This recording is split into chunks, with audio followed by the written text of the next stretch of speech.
There's a playlist. Someone wanna? Hakuna pia. Ziko sema tu jina. Haitoka flag na YouTube. Kwa especially YouTube. Make a soundtrack. Look at the soundtrack. Soundtrack iko a bit of acoustics.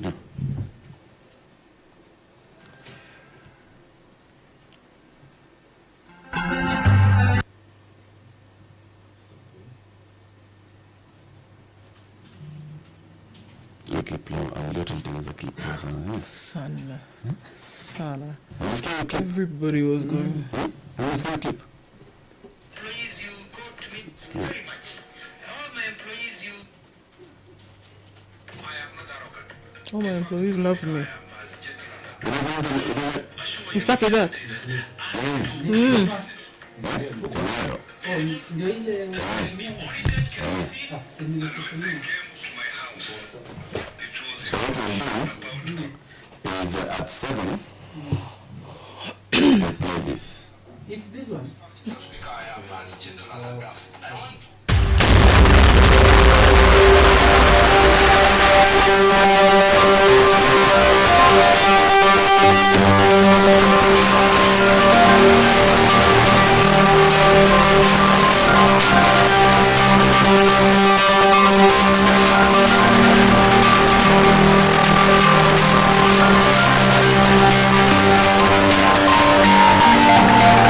Thank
Hello, good evening, everybody. Welcome to this conversation tonight. It's the people's verdict on the nominees for cabinet secretary positions as they were vetted by Parliament since Thursday. This is Eric Latif and Ndu Oko. Eric and Ndu. How you Evening. doing? I'm very well. How are you? Very good. Good to hear you. So this conversation will begin shortly. We're just waiting for a few more people to come in. We'll have, this is basically going to be a public baraza. Yeah? So Parliament has retreated. The committee has gone to consider their decision on each of the candidates. Now we want the public to also consider each of the candidates and tell us what they think about What they it. think. Yeah. Right. It's been an interesting few days to see what happens then as we go into the next few. And when they come out of the halls, we'll see then exactly who says what. But in the meantime, people have a lot to say. So keep it here. Thank you very much for joining us. Just give us a few minutes, like one or two. We get a few more people on board, and then we get the show on the road.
too.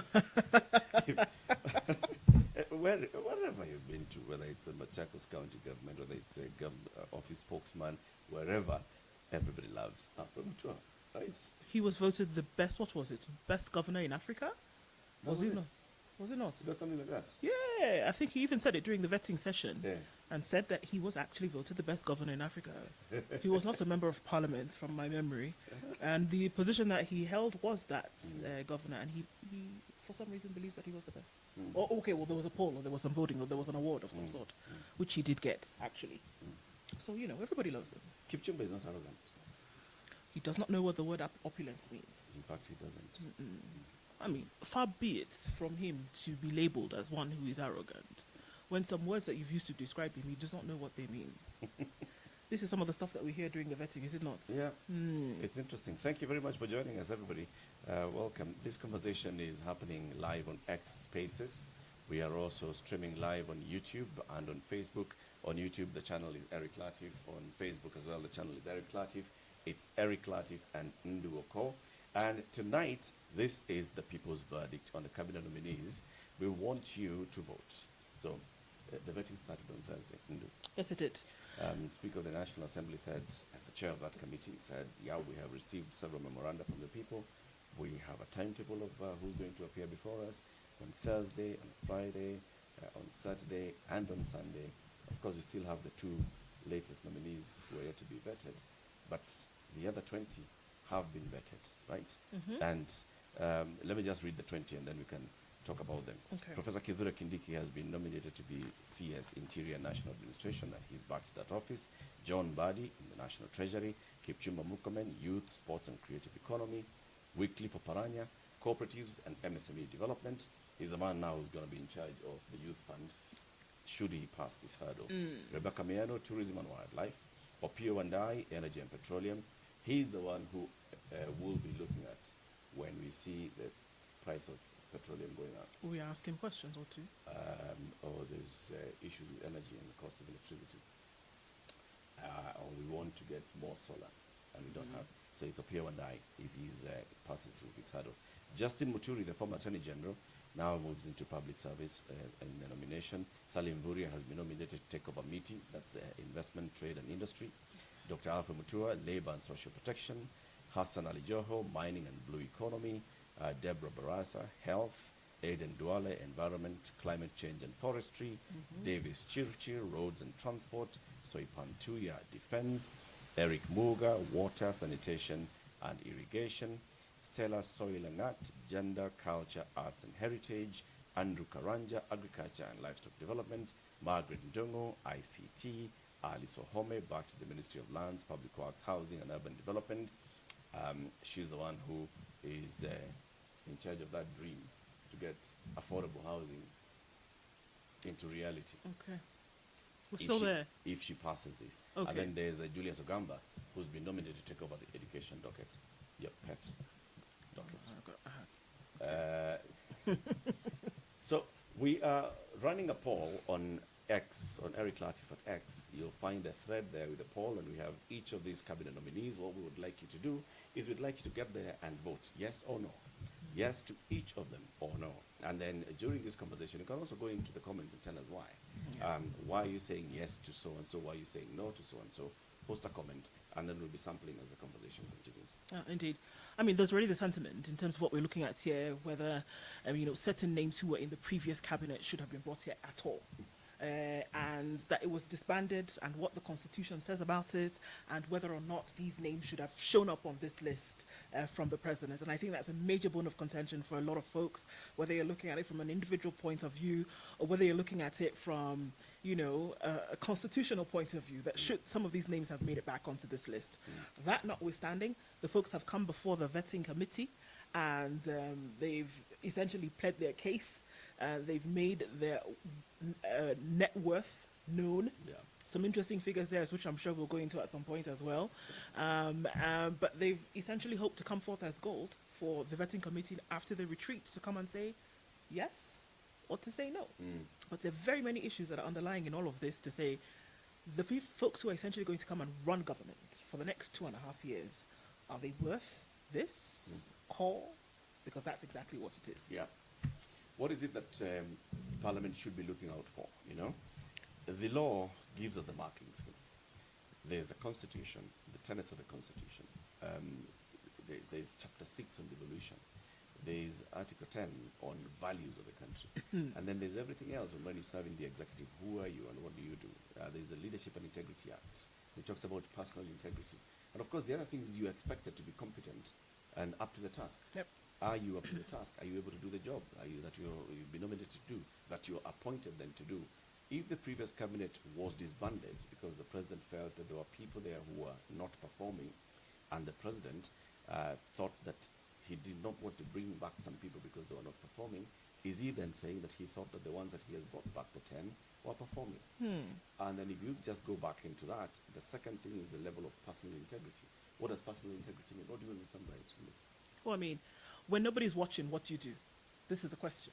When you have to make a decision when it comes to right or wrong, because that's essentially what integrity is, at the very basic level, right or wrong. When it comes to you alone, in the dark, where nobody is watching, what decision are you going to make? What are you going to say? What are you going to do? When you have an opportunity to take a little bit of something from the cookie jar, are you going to do that? Are you going to appoint people who are not worth their salt within your ministry, in their departments, for example? Personal integrity, I think, is a decision that you make when you're one-on-one with yourself. And if there have been actions that have come out in the past to suggest that maybe you may be lacking in personal integrity, should you make the mark? This is a question. The thing is, though, when we talk about personal integrity, does the things that like you're saying, the things that I'm doing when nobody is watching, what does that include? Does that include in my homestead, in my household, what I do at home, what I do when I go to a shopping mall, if I slap somebody, what I do when I'm in traffic, if my sirens are blaring and chasing everybody off the road? Does that matter? I think it's all encompassing because it makes up who you are, which affects what you are going to do wherever you are. So if you have personal integrity in the small things, it's going to affect what you do in the medium, in the larger things as well, which includes what you do when you're running a cabinet or when you're running a ministry, essentially, that affects the country. So it really doesn't matter how far you'll push it or how minute or granular you're going to get when it comes to how do you handle yourself, because those are the things that we're looking at. Look at some countries when go through vetting, they go down to the nitty-gritty. Who smoked a joint when they were in high school in some backward college, community college, and nobody knew anything about it, but they're going to go get your best friend from high school and speaks to your personal integrity. That's going to find out who you are. Where? Okay. So what's the marking scheme going to be? We've invited several people to speak to us as panelists tonight. We are partnering with the Kenya Human Rights Commission and the National Integrity Alliance to have this conversation, to talk about integrity. It's part of the integrity series. We started this conversation on Thursday, and they said, what does integrity mean? Now we're having this today. I'd like to bring in some of the panelists that we have. We have Martin Mavenjira is an advocate and also a senior program advisor at the Kenya Human Rights Commission. And we'll also have Brian Obala, who's a program officer at Transparency International Kenya, and Dr. Kawiva Wambua, the Deputy Executive Director at Inuka Trust. Let's start with you, Martin. I'm going to give you a mic. Set the scene for us. What is this vetting process supposed to look like in law and in practice, according to the letter and spirit of the Constitution? Martin, take it over.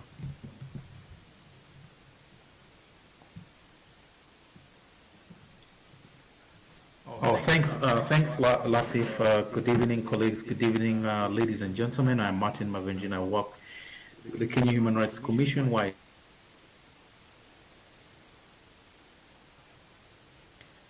Martin, go ahead.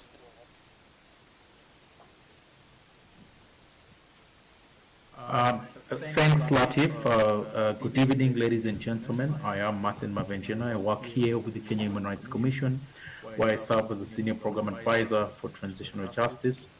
And I'm happy to have joined the rest of you for this important conversation. So just to dive in directly to your question, Latif, what vetting entails is ideally every 5 years after elections, the victor in the specific elections forms a government, and in forming this government, he or she nominates, would be people who would actually serve in different portfolios in trying to implement their manifestos. So as we speak right now, though albeit in a little bit in kind of unique circumstances, because we all remember that after the 2022 elections, we did have a vetting. We did have the vetting of cabinet secretaries. We did have the vetting of cabinet secretaries, but based on the last 5 or 6 weeks of peaceful demonstrations, we are now back to the drawing board where cabinet was dissolved, and we are now vetting new nominees for different portfolios. So what this entails is the president, nominating specific Kenyans to serve in different portfolios, and these people are actually supposed to be vetted by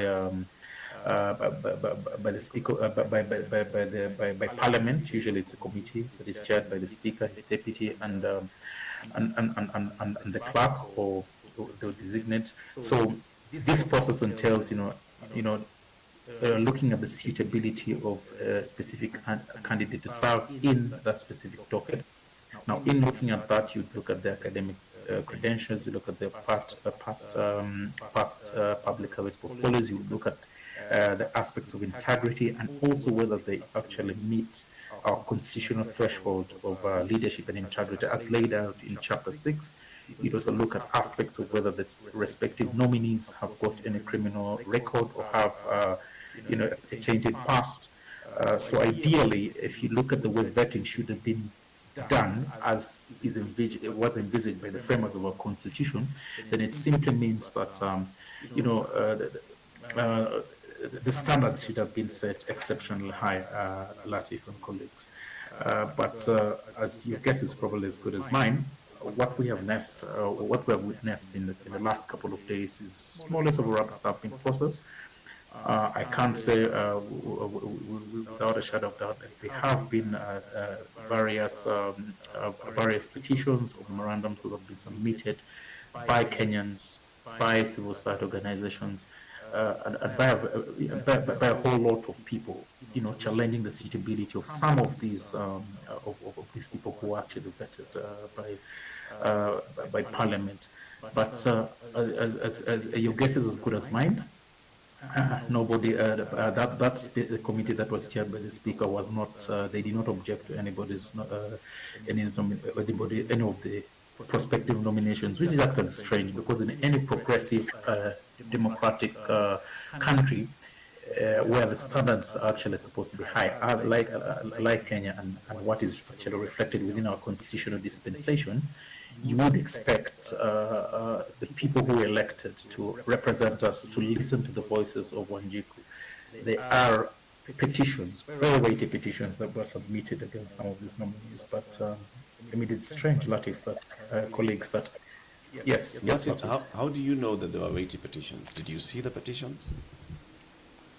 We actually submitted one as the Kenya Human Rights Commission, and even before we go to the aspect of the petitions being weighty, I'm certain some of you here may have seen the Gazette notice that was issued by President Ruto when he dissolved his cabinet.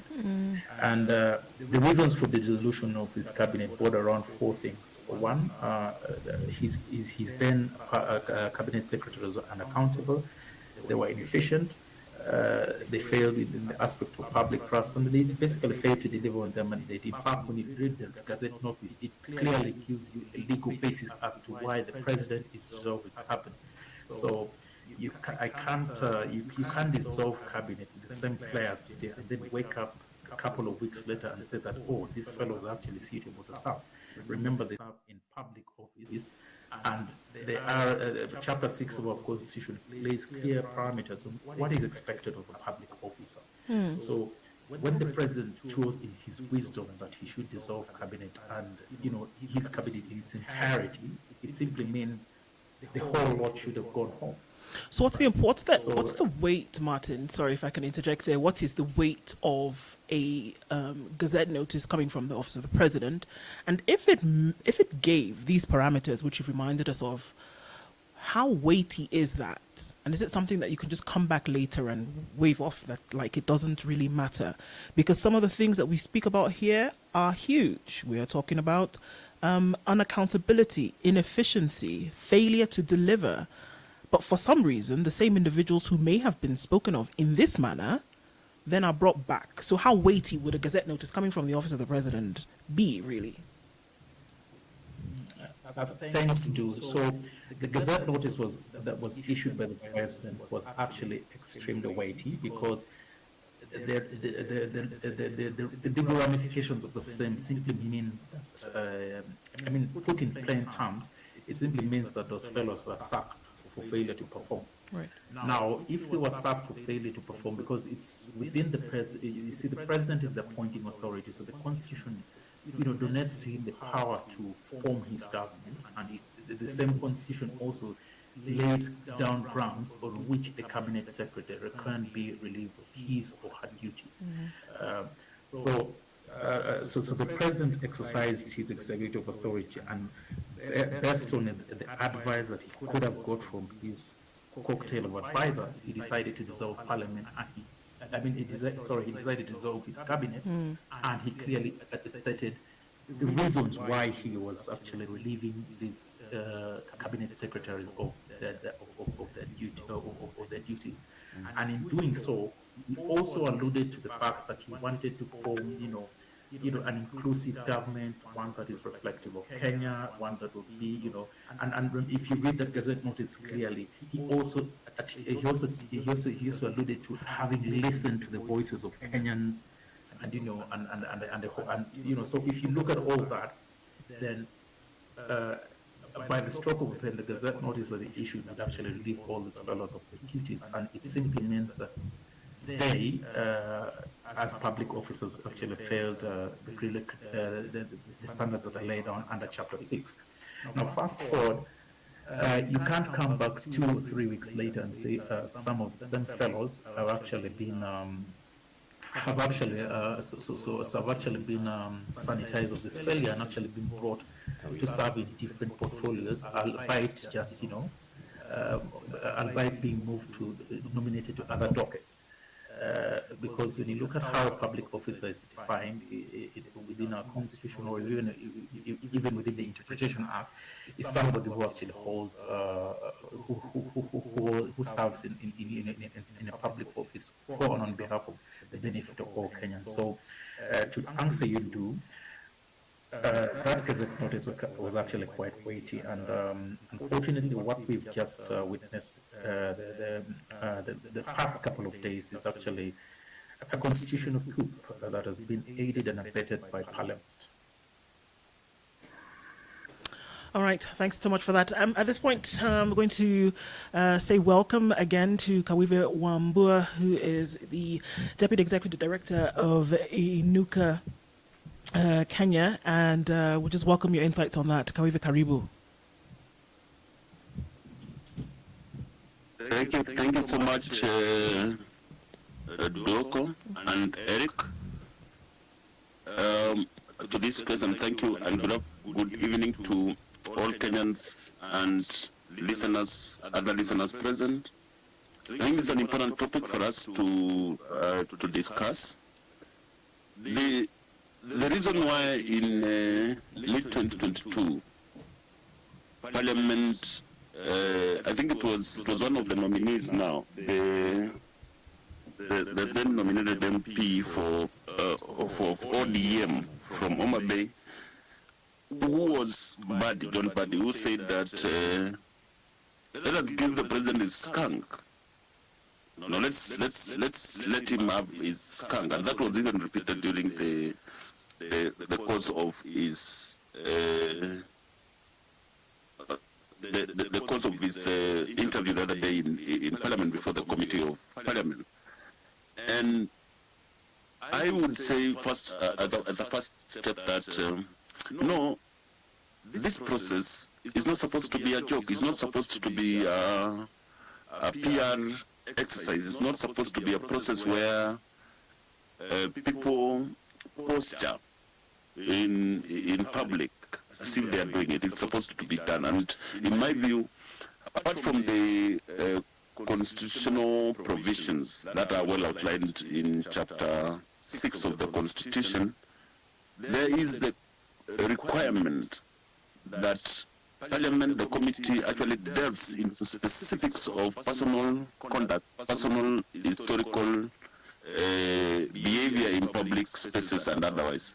That, in my view, was clearly lacking. We were treated to a charade of people asking, you know, what we may call pedestrian questions. We were treated to the people who were being interrogated, being assisted through questions, being basically told that you know, you're doing very well, that will do, and stuff like that. So it was basically a charade. It was we were as Kenyans sitting and watching a performance. That's number one. Number two is therefore, because of that fact, we were not able to understand the character of the people being you know, grilled by this committee, if we can call it grilling. So actually to people who do not know the particular nominees, that process did not add any value, so to speak.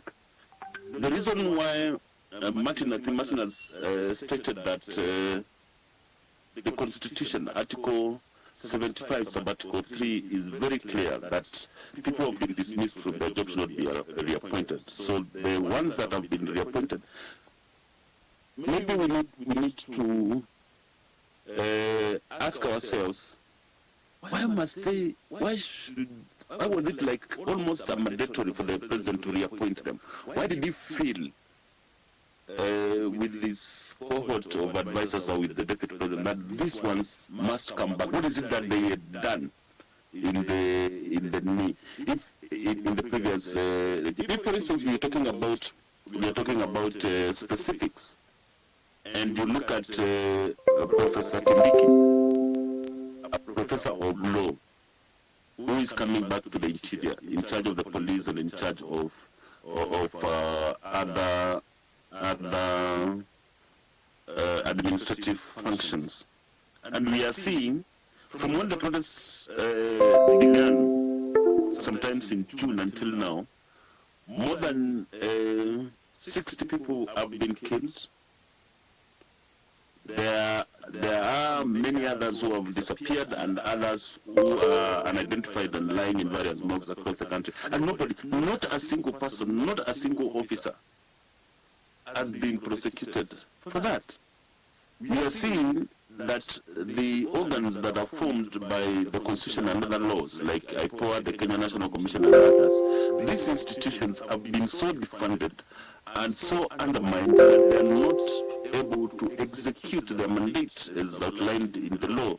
We are seeing a situation where, and this the IPOA representative told us some time back, that the police are not even cooperating with an institution like that so that Kenyans can get information of what is happening. And that same person who was in charge of that is brought back to become a nominee and therefore to be vetted by Parliament. I mean, it's I thought. At this point, so yes, the president nominated the individual back to that, but then he forwarded the name to Parliament for vetting. What question should MPs have asked of Professor Kithure Kindiki, for instance? If you are in that panel, what question would you have asked him? For example, what is it that he can say as the minister responsible for that docket about the death of the 60 people who legally upset? I know he was asking, they said everybody takes responsibility. But there is something called command responsibility. He was in a position to ensure that those people who did those particular heinous acts have been arraigned before the law? He had the power. He didn't do anything. That's the point. That's what because that's our question that he would have asked. He was asked and they said, you know, people should take their own cross. But who is responsible for putting the cross or giving the cross to the people who are supposed to take their own crosses? So on that he account, is the owner of the wood. Yeah. on that account, MP Kawiva Wambua would have voted yes or no to Professor Kithure Kindiki. Definitely. They would have voted no to him being, you know, to his suitability for that docket. Okay. In my view. Kawiva, what do you, if you put yourself in the shoes of the president for a moment, it would appear as though, excuse me, it would appear as though he had to choose the individuals that he did. He had to. That he had a plethora of options in terms of folks he could bring in into a new cabinet for nomination and vetting, but he still chose those that he did. What do you think are the reasons as to why he did this? The public outcry was very loud. The decibels were through the roof. And it was very clear, do not bring back these individuals. He himself was clear about what he was meant to do, however you choose to define meant, and yet he still chose to bring these individuals back. Why do you think he did? I think that is where, in my opinion, Parliament should, certainly this committee should have helped us in correcting the president. Because by being given a constitutional office, the president has a responsibility to obey the constitution and to ensure that its letter and spirit is what guides him in doing his work. When this does not happen, because the president can err, and now he has erred in this particular instance, Parliament as a constitutional organ, as an arm of government, should have helped us as a country correct the president. And I see that is not happening. Why? You know, the president is given the prerogative, the power in law to choose these people. So we can say, even if we give him a rope, we can say he could as well have brought them all back. You know, he could have done that. If the president clearly does not have either an understanding or a respect for the rule of law or for the rule of the constitution, the president could have done that. And we know the reason why Kenyans protested against this, the performance of his government, is because of exactly the same reason. So what the president is telling Kenyans is, well, I'm going to reappoint them. What can you do? And we are saying Parliament must be able to do something about it, to help Kenyans do something about it. And if they are not able to, then it means then both Parliament and President are being rogue. The reason why there is separation of powers between the various organs of President of the government is for each organ to keep the other one in check. So when the President makes a mistake, and Parliament is not able to help us resolve that mistake, then it definitely means then that we are on our own as Kenyans. I want to bring in Wabala here, Brian Wabala from Transparency International as well. If you were to give a marking scheme, if you were to, because tonight what we are saying is this is the people's verdict, would like citizens to then also give their verdict on each of these nominees. We are running a poll on X, we are running a poll on all these live streams on YouTube and Facebook as well, and saying, just say, how would you rate each of these nominees in their performance before this panel? What would the marking scheme look like, Brian? I mean, what should we consider? Should we consider how they were dressed? Should we consider how eloquently and well-spoken they were?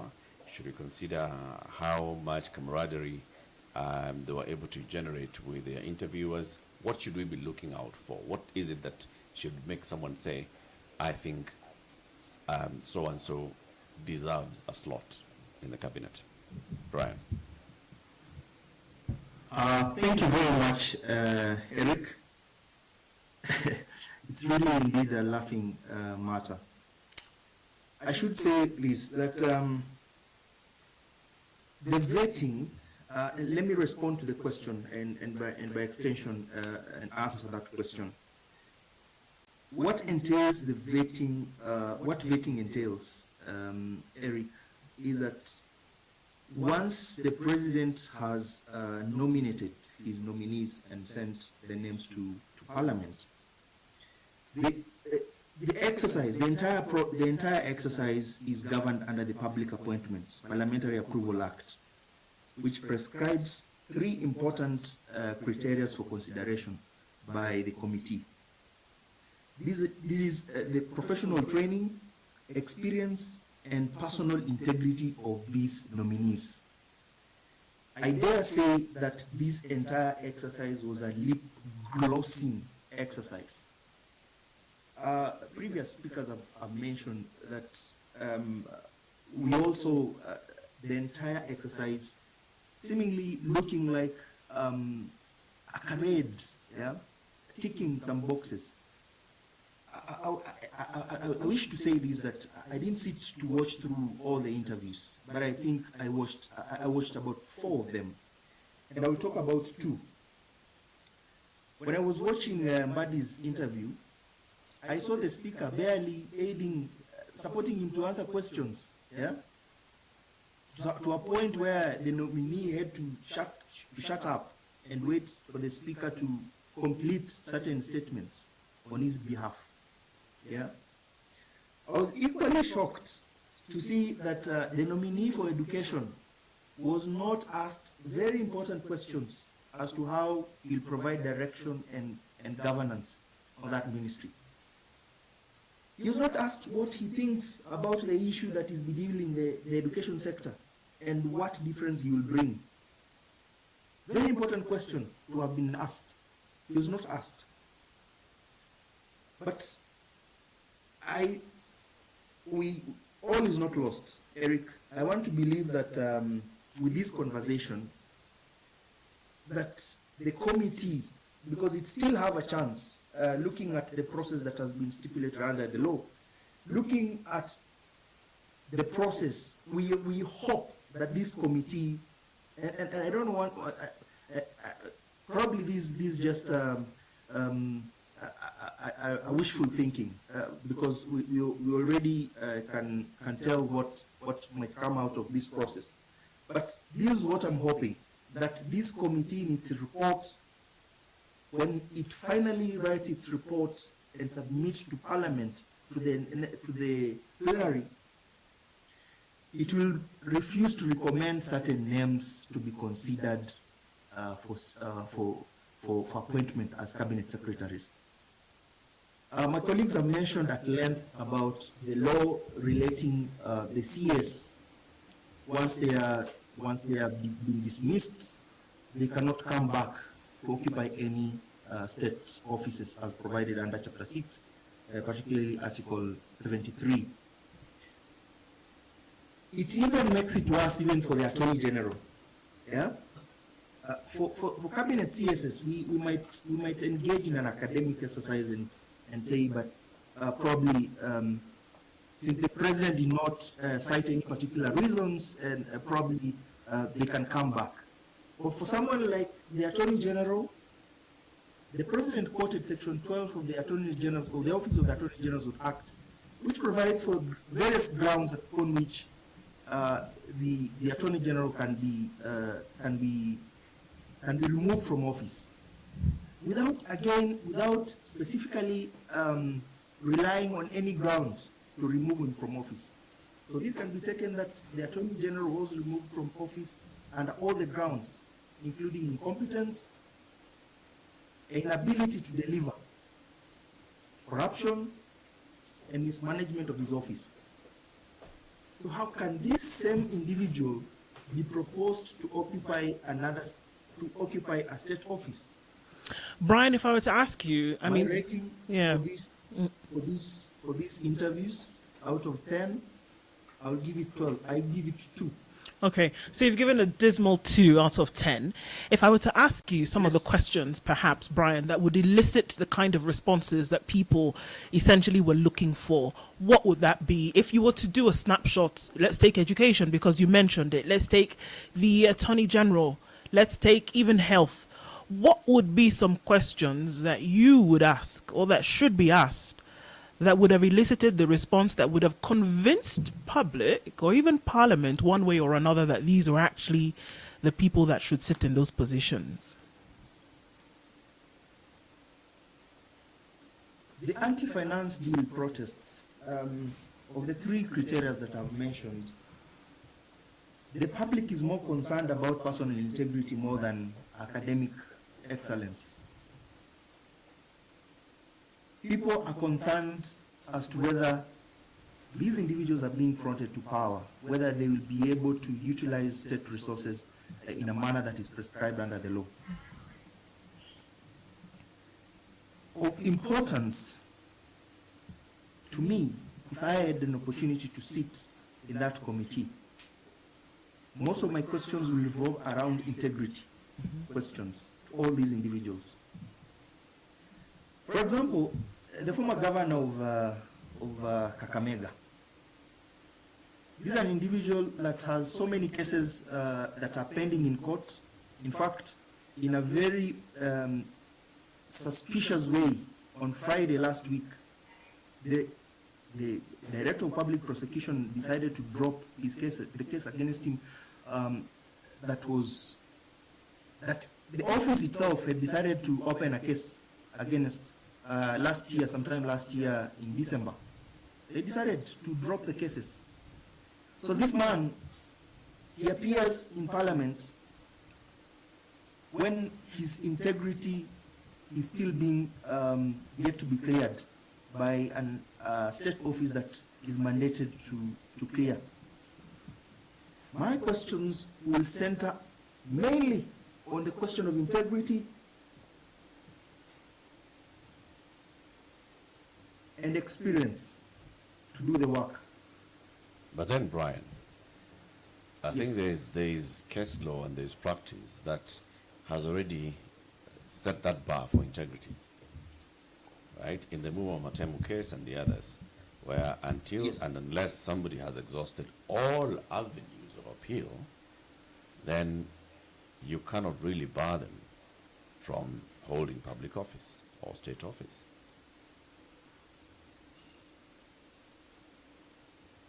Eric, can I jump in a bit? Go ahead. Eric? Brian, start, and then Dr. Ambo will come in. All right. Eric, the question about integrity,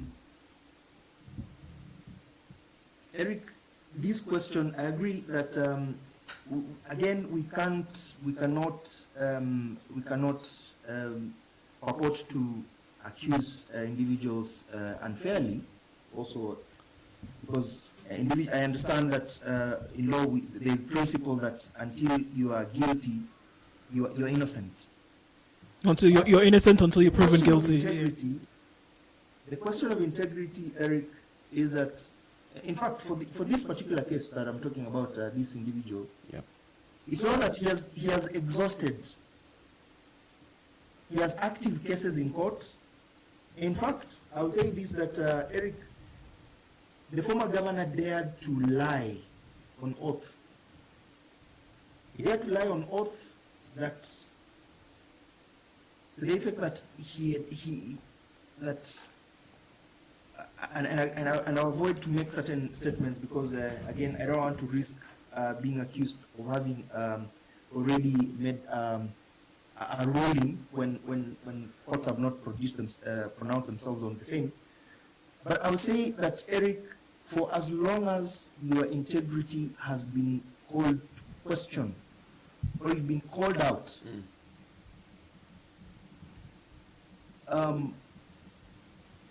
until that point, you clear yourself completely from the case. Can you say that? Okay, Brian. Are you basing your argument on moral side? Hello, can you hear me? We can hear you. Are you basing your argument Yes, yes. on morality, Brian? Because even you are Absolutely. even you are finding it hard to put on some words, lest you get into a foul with the law.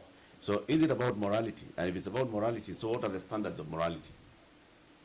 Are we going to say that it's morality to the point of if your conscience tells you that you've done something wrong, you step aside or you don't take up an appointment, which conversely also means that if your conscience tells you that you're okay, you take up an appointment? Go ahead. Or are we taking up any sort of like a level and a bar and saying, for as long as you've been mentioned in something, then you should not get into public service? And that is the case that went to court.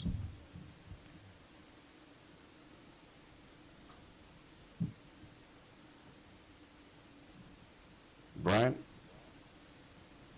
Brian? Eric, can you hear me? Yes.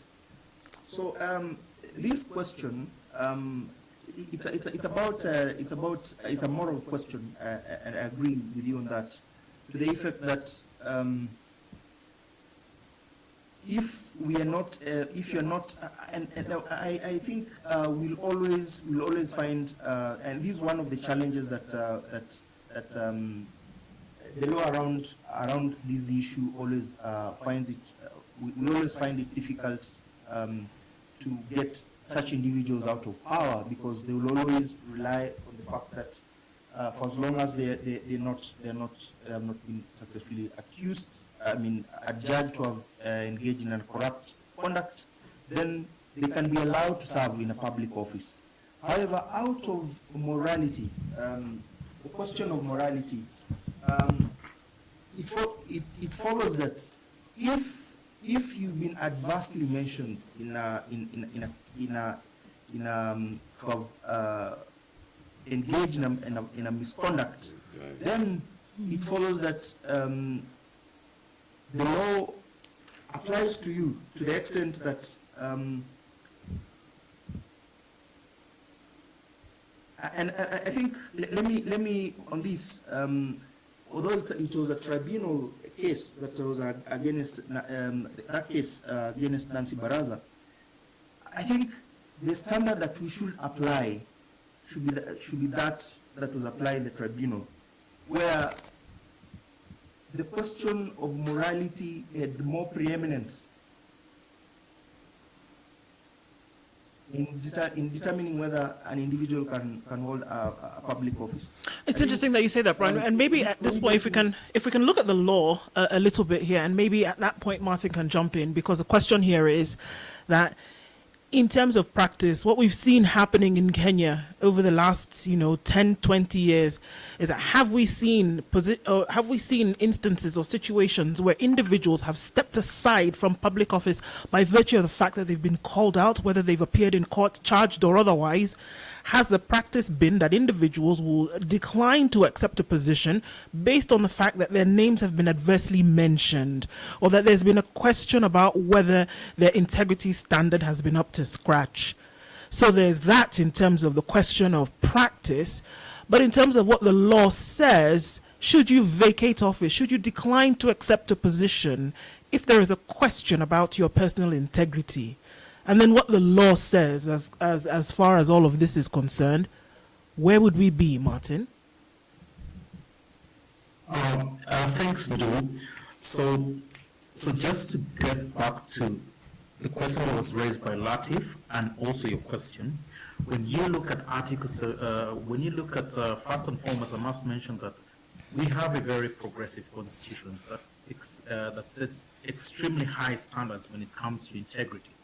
When you look at the provisions enshrined under Article 73 of the Constitution, that is under Chapter 6 on leadership and integrity, it says that authority assigned to a state officer is, 1, is a public trust to be exercised in a manner that is consistent with the Constitution.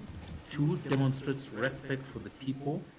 3, brings honor to the nation and dignity to the office. And 4, promotes public confidence. So that's just a snapshot of what Article 73, paragraph 1A to 4 provides for.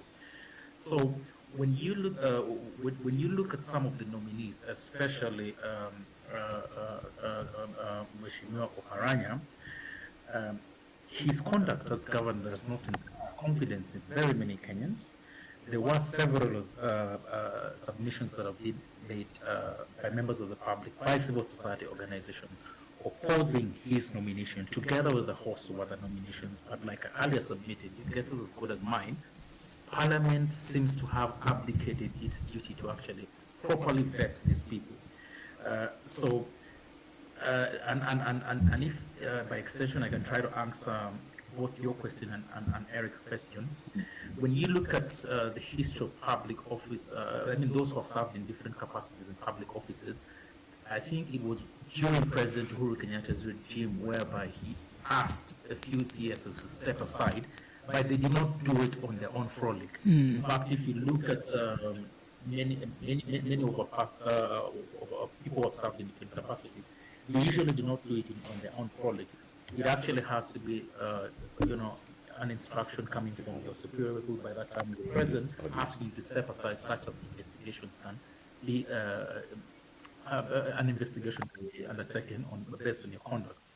But on the flip side, the other, I think also the other point that I think is a huge conversation colleagues and Eric can do is the fact that one, Parliament is abdicating its duty to actually properly vet these people. Secondly, EACC seems to also be abdicating its duty to effectively investigate some of these fellows, because on one instance, you say somebody has a case to answer, there's plausible evidence, and then before you know it, then they exercise, their reservations that we cannot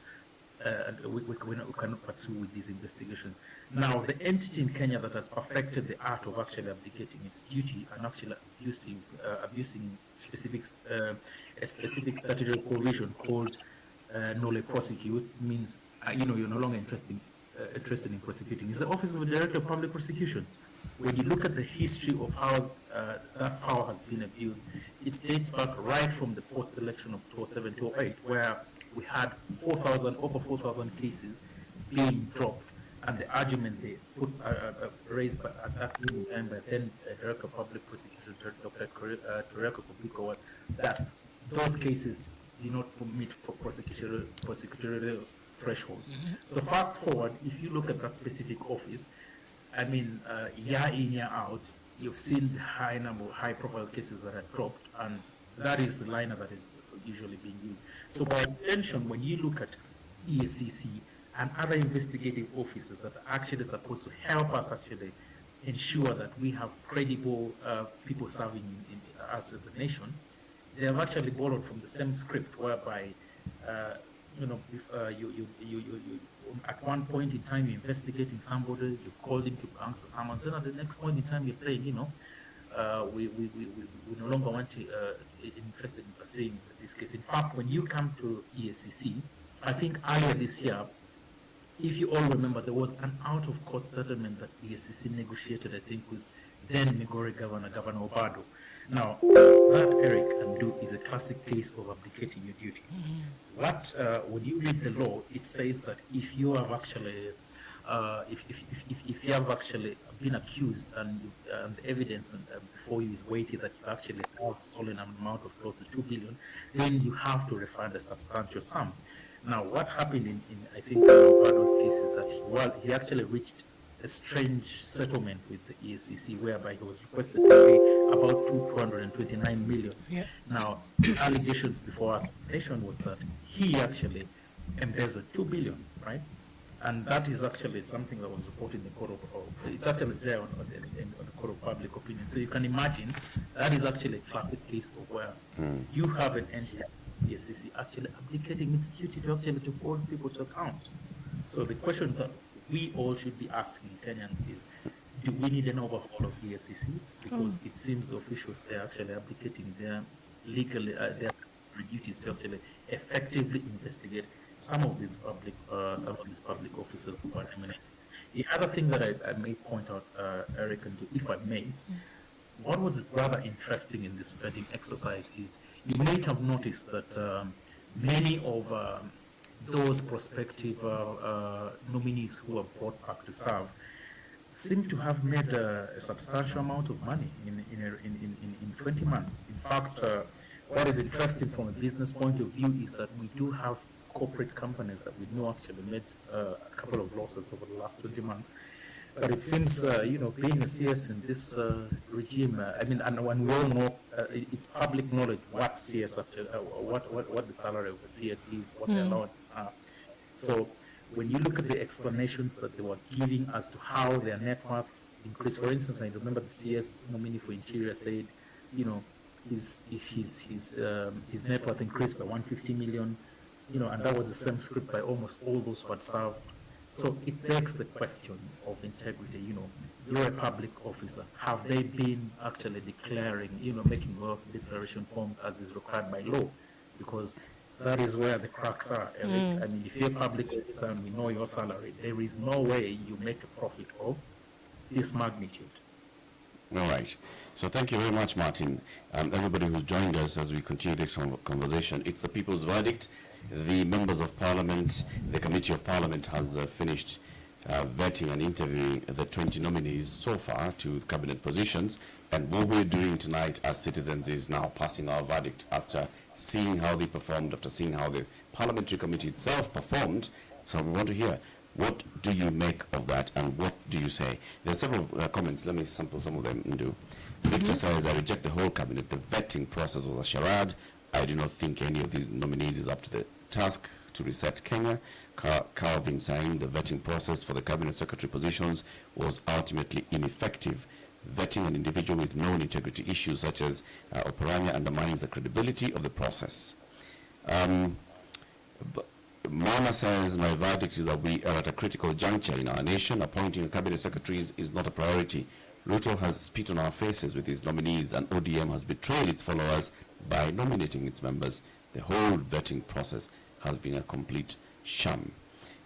More comments. Yego says, Professor Kithure Kindiki has done over 90% good to Kenyans. He is amongst the ministers who've delivered. The Gen Z demos cannot overshadow the good side of Professor Kithure Kindiki. Kawa says the whole process was a sham. No member of the committee questioned how these nominees acquired their wealth. Mercy, we start off on integrity matters on each of them. Okay? If they have ever been mentioned in any scandal as suspects under Chapter 6, that's where the axing should begin. The second criteria is their expertise on the sector. Check their performance as per earlier positions. We want to open up the phone lines, not the phone lines, rather, but the mic. So raise your hand, request to be given a mic so that we can then give you the mic and you can speak and tell us what your verdict is. And we want to limit this because we want as many people as possible to contribute tonight. So when you give the mic, take a maximum of 2 minutes and we'll be counting. We'll just cut you off. But okay, we'll do so. We'll try as much as possible to be as polite as possible. Okay. Okay. All right. Some more? Okay, just looking at some more of these comments in terms of what folks are saying this evening, that, no question or justification was given, or rather requested, for the declaration of wealth, and so that's something that should have been brought up. I just want to know what legal recourse we have, especially for reappointment of sacked CSs. The whole cabinet is just a mockery to the people of the Republic of Kenya. I mean, is it a must for someone like, you've mentioned, to be appointed to the cabinet? That's a joke by the president. Out here, there are so many Kenyans who are overqualified and are unemployed. Question should be asked of each of them. Number one, the conflict of interest is that a CS or his kin proxies to be allowed to do business with government, tax returns, vis-a-vis income reported. Why, when they're billionaires looking for, when they are the question, the term here is a gazillion other Kenyans looking for jobs that pay them 12 million a year. So those are some more of the comments coming in through there. Okay. So I want to pick up some of those that have requested to speak, and I'm looking out for ladies who are requesting to speak so we can give you an opportunity. We've been hearing a lot of gentlemen this evening, just apart from Ndu. Everybody else has just been a dude. So Juliet, you have the mic first, and after Juliet, then we'll pick on Tribeless. Tribeless is at Joho Hassan 1. He's a chief hustler, political strategist, and top human rights activist. It's not the other job. Okay. Okay. Just making sure. Juliet, go ahead. You have the mic.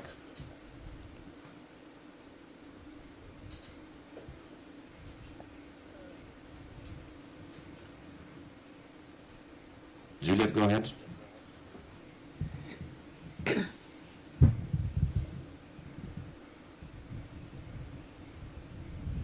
Okay, Juliet doesn't want to speak, so let's add somebody else.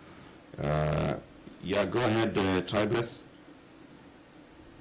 Thank you so much, Eric. Thank you so much, Spice FM and KHRC and every other speaker. So mine will be very brief. Number one, I wanted to comment on the question that you asked about what question did you expect? I think one of the co-hosts asked, what question would we expect to be asked the nominees so that we can be satisfied with the process? I first want to take you back and ask this important question. Did we have to nominate someone who has been mentioned with the EACC as being investigated? That is where we should start from. We have over 47 million Kenyans. I guess there are over 5 or 10 million, or 1 million at least, who have same qualifications as Wycliffe Ambetsa Oparanya. Why didn't the president not pick someone else? Because the president knows very well, he knew this case was ongoing with EACC. So he had the opportunity to pick someone else. By him picking on Wycliffe Ambetsa Oparanya and having these institutions, seeing that Oparanya was arrested the other day, that one in itself tells us how the president doesn't care about issues of integrity. Number two, did we have to nominate Joho? I don't blame ODM for coming into government. I mean, if a dog is hungry and you throw a piece of meat to a dog, what do you expect? The dog will go for it. It's up to the president. We elected Honorable William Samoei Ruto. He is the one who should select the right candidates, do due diligence, yes, intelligence, yes, all this assassin institutions who can bet and tell him that this guy is this is this. So I find it very odd that we are asking if coming to how the nomination happened, Mr. Eric. I want us to get straight into an issue here. It's a people's verdict, so it's a vote. Is there any of the nominees who impressed you? Thank you so much. So the nominees who impressed me, I want to be honest, he was John Mbadi. He was very articulate, he understood this job, and then the way he was answering questions on PFMA and PPM, I was satisfied he was going to do a good job. I have no issue with Professor Kindiki as well, because although he came back, but to be honest, he did a good job. Professor Abraham did a good job. I also have no issue with Rebecca Miano. So I think around 3 or 4 impressed me so well with how they have worked. Yeah, thank you. Thank you. S, you have the mic next. S at Quiradoti. Hi, Eric. Can you hear me? Yes, we can. Go ahead. Thank you very much for giving me the chance to speak. I think for me, the person who really impressed me, and I didn't really expect him to really impress me, was John Bundy or Buddy. Yes. He was very articulate. He answered the questions correctly. Like he knew what the role and the CS position was for. The rest, I think they were just there to just waste our time. But Eric, I think also I'd like to request you the next time you have an opportunity to speak with the president, can you ask him why can't they reduce their salaries? If they're asking us Kenyans to tighten our belts, why are they not tightening their belts themselves? Why can they take pay cuts, right? If they're not able to deliver service to the Kenyans, they resign. Why do they want to squeeze our belts and not squeeze their belts? They keep on increasing salaries. They have, like, why do MPs have sitting allowances? Make that make sense, right? If we are all squeezing our belts, let them also squeeze their belts. Let it apply equitably and equally to all. Thank you very much. As Juliet, are you ready to speak to us now? As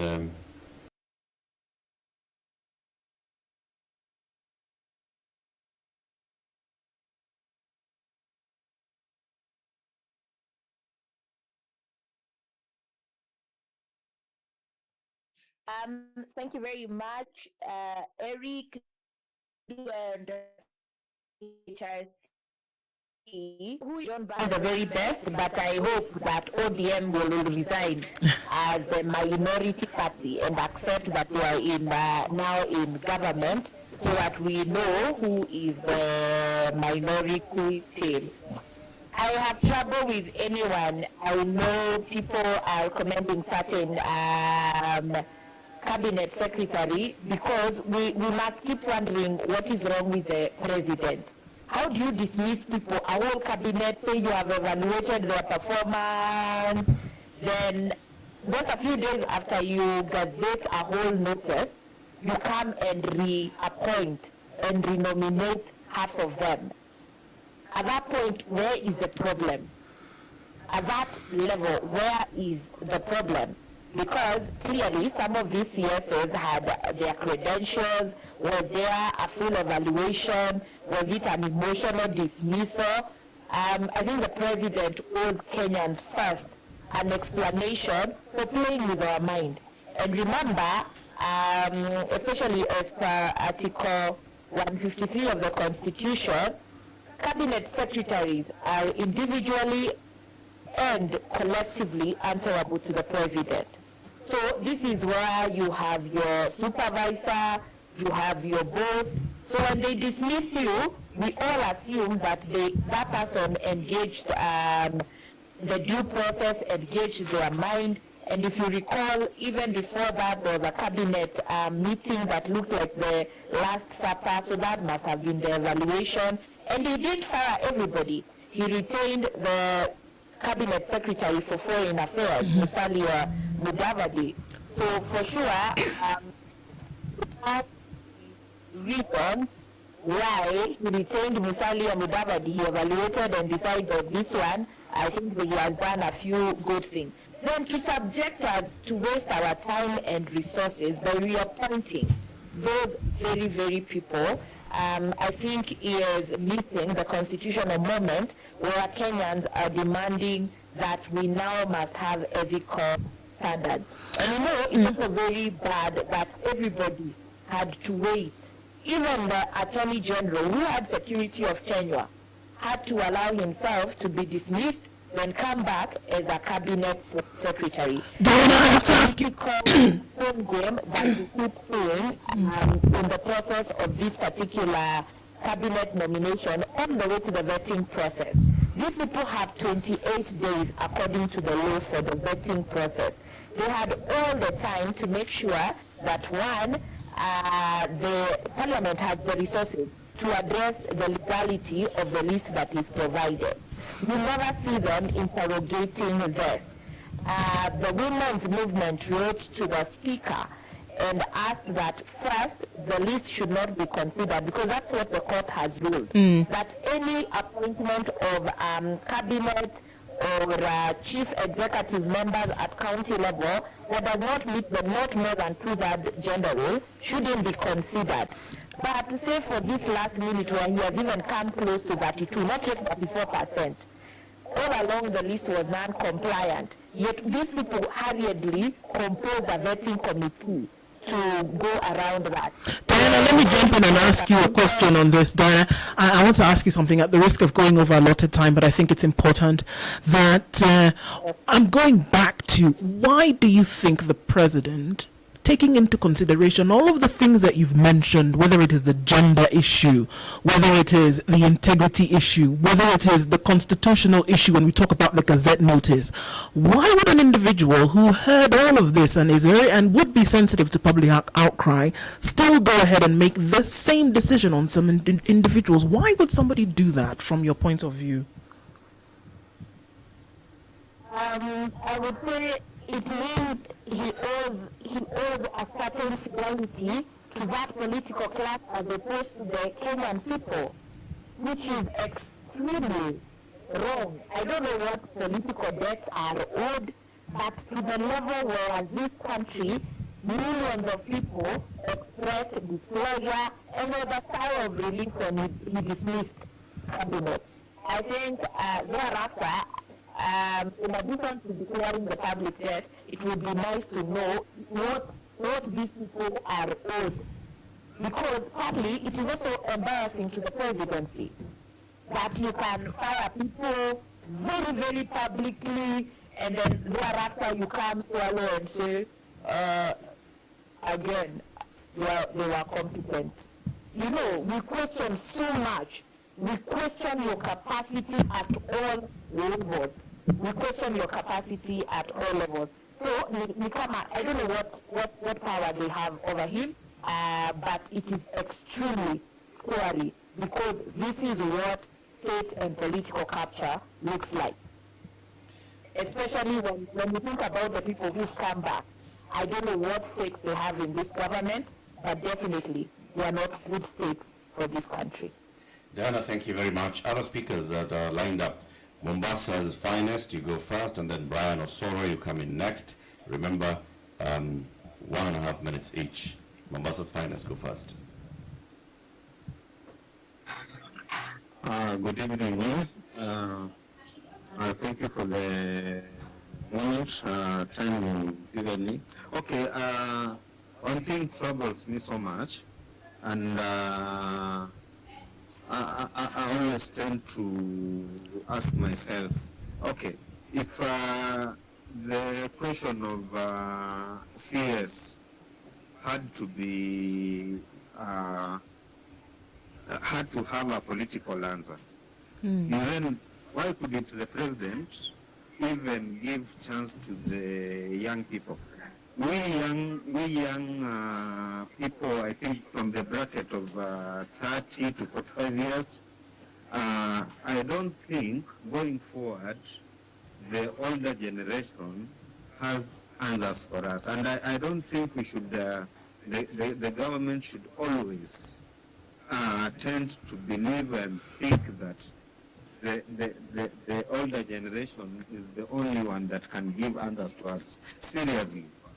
Oparanya cannot give tangible answers to what is ailing our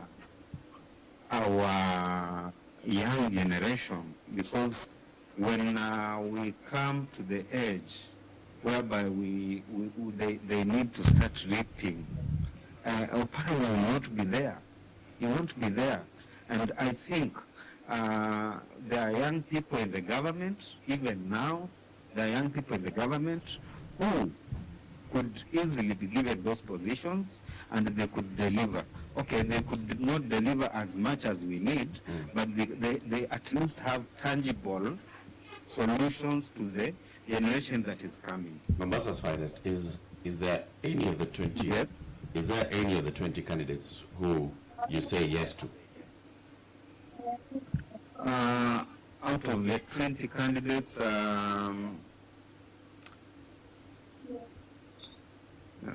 sounds like there's none. There's Okay, sure. that's okay. Brian Osoro, next. Thank you. Yeah, hello everyone.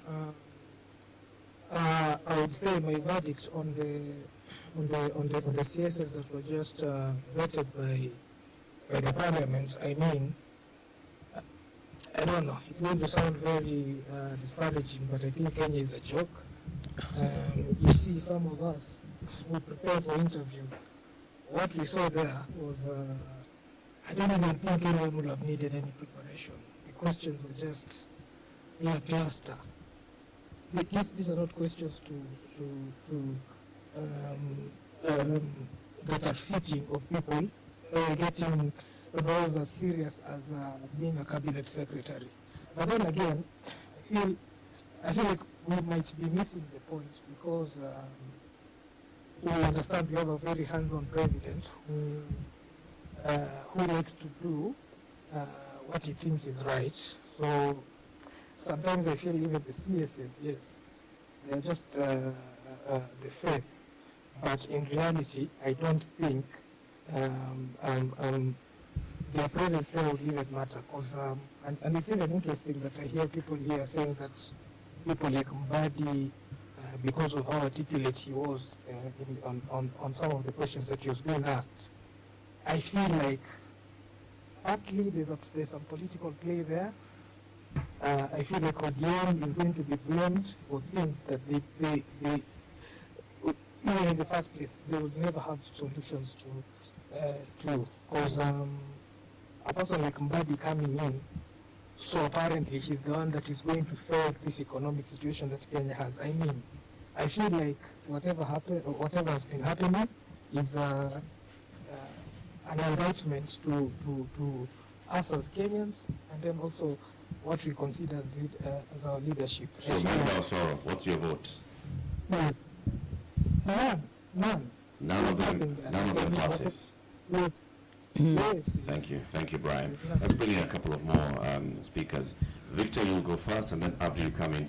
And just because we want this to be the people's verdict, and we want to hear what the people say about each of the nominees, when you come in, start by telling us whether there's any that you say yes to, whether there's any that you say no to, and then you give us your brief comment. So, Victor, you go first. Let's hear from you.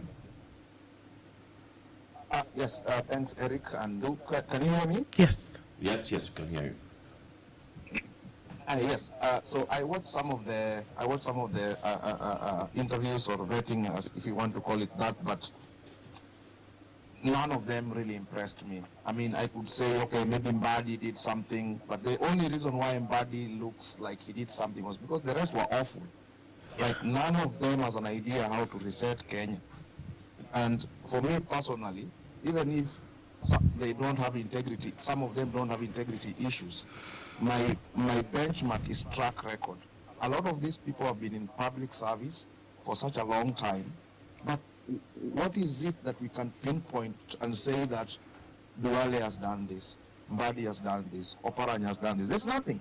You cannot point anything to them. Some of them are worth millions of shillings, some of them even billions. I'm wondering, if you're worth that amount of money, I should be seeing a company or an organization with your name out there that is actually making a difference in the economy of Kenya. And that is what you see in many countries abroad, or in the Western world, or in some of the countries that we like copying, like Singapore.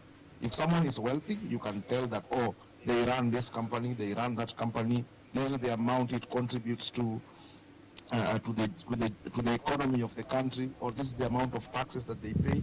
None of them demonstrated that. I mean, in a year or in 2 years, somebody has made more than 150 million, and then they tell us that, oh, those were pending payments from some legal whatever that they are done. And I'm like, if you can make that in the private sector, why don't you stay in the private sector and build up the private sector so that you can create more jobs and rebuild this economy? There's no business being in the public sector. Victor, it's because of public service, okay? No, because you want to come and serve the public. You can serve the public also privately. Yeah, Manu Chandari has served the public privately all this time. He has never been interested in being in public, being in a government position. Okay. And then secondly, the vetting process. Thank you. Yes, Thank if you. I just finish on this. Okay. Yeah, where they were asking them, like, how much has your net worth increased? I mean, it was a joke. Yeah, it didn't even, let me just leave it at that. Thank you, Eric. Much. Okay, so next we have Abdi. Abdi, let's hear from you. First of all, begin by telling us, is there any that gets your yes vote, who gets your no vote, and learn why? Thank you, Eric, for hosting this space. I'm joining you from Toronto in the diaspora. I'm not voting or endorsing any of the nominees. It is perplexing to seek public service roles while holding such significant amount of money. Their motivation seems questionable, I mean, and I believe public service should be driven by a genuine commitment to serve the people. Nobody asked the nominees why they want to serve the public. I think the political class has united against the people to consolidate power. This vetting process appears a mere PR exercise. Even the arrogance of some of the nominees were palpable. It's all about the hustler, millionaire, billionaire club. Nobody's task is to the task. It's all about coalition building. There are nominees who served 2 terms governor, yet still we face the same challenges we had before devolution. Some nominees have integrated these issues. Others have failed the president and were fired for competency issues. What miracle solution are we expecting from these people to solve for the Kenyan people? I endorse none of these people. Since we gained independence, Eric, in 1963, we never truly built a nation. We remain trapped in a never-ending vicious cycle like this, unable to make real change. The system was designed not to work, and it was never worked for you and me. It works for the elite and their colonial masters. For decades, we have witnessed the same pattern. The political elites focused against institutions failing to uphold the rule of law, society divided on tribal lines. The very structure we meant to support and grow development have instead stifled our political keeping of us achieving true nationhood. Our trouble does not stem from electing the corrupt leaders, but consistently choosing those who mismanage our resources. We need to look ourselves on the mirror. We cheer corruption, we cheer tribalism, and these people never bring food to the table. We missed the purpose of the vetting. The primary goal of the vetting was officials to verify the accuracy of their financial declaration and ensure their wealth has been legally acquired. Parliament had responsibility to investigate and scrutinize such significant financial growth, particularly in the current economic stagnation. So nobody asked the origin of their wealth, no tax returns were provided, no valuation report was filled, no audited financial statements were ever produced. Everyone was quoting a figure and room for corruption, no one verified. So I will say that we need a vetting process, we need a stringent guidelines and rules. The political clients have united to consolidate power, making the vetting process appear more as a public relation exercise, as I say. And this is where the problem is. Parliament, which should act on behalf of the people, appears incapable or unwilling to perform its crucial role, leading to significant erosion in trust in public institutions. Thanks for capturing the other arms of government, recalling MPs and holding new elections might be an effective solution because our institutions have failed.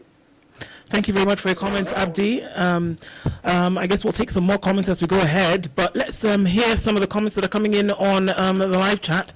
The whole cabinet is just a mockery of the people of the Republic of Kenya, says Richie. I mean, is it a must for someone to come back into cabinet? Bangladesh says, my verdict is that we are at a critical juncture in our nation.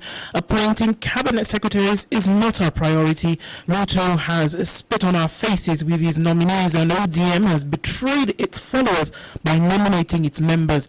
The whole vetting process has been a complete sham. Carl Calvin says the vetting process for the cabinet secretary positions was ultimately ineffective. Vetting an individual with known integrity issues, such as you mentioned the former governor of Kakamega, undermines the credibility of the process. It is apparent that the report will likely deviate significantly from the truth. The integrity of the entire vetting procedure has been compromised by the speaker. Ed Gitonga says, when the chair of the vetting is himself of questionable character with previous credible allegations of corruption, the entire process is nothing but a sham. Anthony Mwendi says, the simple fact that not a single one was asked to justify their wealth is a sore point. Such rules should, of innocence till proven guilty, should be waived for such individuals and be barred from holding public office, says Grimba. If indeed it is confirmed that there was loss of public funds under his watch, like it's the case now, until such a case is cleared. I mean, there are quite a number here as we keep going on. A lot of comments coming in, and we can continue looking back at them as we take more comments. Yeah. So as we're taking more comments, we'd like to ask if you'd like to speak. Abdi, please mute your mic. Abdi, please. I just summarized a little bit, Eric. I'll say that that's true what all the people say. I think my solution is disbanding the current parliament and the executive branch and holding new elections, build the trust and integrity of our governance structure and to the fidelity to the rule of law. I think as a citizen, we have passed a vote of no confidence to these institutions. Thank you. Abdi says, bring the whole thing down. Yeah, let's all go home. Let them all go home. This country should be closed.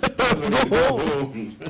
So, request, and we are looking for more ladies to contribute as well. The ladies who are here and would like to contribute, please come in. So, Ndu, the conversation here and the way we're hearing it is that there is a lot of concern on the process. So, there are many people who are saying, okay, it really for me doesn't matter how the people performed. Is that it's how the entire process, how did we get there? Why did the president have to nominate the people that he nominated? Did Parliament have to start this nomination process as well from the very beginning? Did it have to happen? Could Parliament have said, you know, we're looking at this and we have to seek legality on several of these matters? Should public participation have happened a bit better? And so on and so forth. Particularly the issue of public participation. Well, I think, look, it's valid in terms of that point, and you're going to hear it coming up a lot more. Look around the world, Eric, that even in Kenya, I believe in 2017, an entire presidential election was cancelled, not on anything else, but on procedure. That they were not disputing whether the winner of the election was actually the winner. But the dispute that came from the Supreme Court's judgment or the Supreme Court's resolution that in this process of getting from point A to point B, there was a flaw. And because there was a flaw, we cannot give this process its integrity. And because of that, we must go back to the ballot. If a procedural issue comes into play at any point, then one must ask the question, then was the entire process, you know, up to scratch from the get-go? And if you want to ask yourself, did public participation take place? Which, remember, is a tenet of the Constitution. It is constitutionally mandated that public participation must take place. Was it enough? Was 2 days enough for the entire country to say, actually, yes, we are okay with, how many are they? 8 returnee CSs? 10 returnee CSs? That the entire country say that we're okay with that? Public participation is one of the things that was put in the 2010 Constitution. And we're going to ask, well, I mean, how does it happen? We know that for a lot of cases, what many folks would say is that there's a tick box exercise that happens when it comes to public participation. How are barazas held? That here is a list of people, and it's very much what we're doing tonight. Is there a yes-no kind of scenario that you can present to people? Because you have a list of people who have been very public for the last 2 years. Can they be made to, can they be presented to people once again and say, should they come back or not? And I think the simplicity of things sometimes scares people. That something very simple could actually have happened and you would have gotten the get-go of Kenyans. But you didn't, because it would appear as though there was an assumption that you could do what you wanted and everything is all right. And I think that that is the attitude that scares off a lot of Kenyans, and not scared of in terms of fear, but scared of, we don't want to touch this process anymore. Yeah, it doesn't have that kind of authenticity. It doesn't feel that you belong there. Exactly. Okay, more votes coming in. We'd like to open up the mics as well. So start by telling us if there's any of the nominees that impressed you, there's any that did not impress you, or maybe it's the entire process that did not impress you. So where is your vote? You've got to vote. You're either voting yes to some nominees, no to some nominees, or yes or no to the entire process altogether. Manwa, you speak first, and then we hear from Samora, and then lastly we'll hear from Web 3.0. Manwa, go.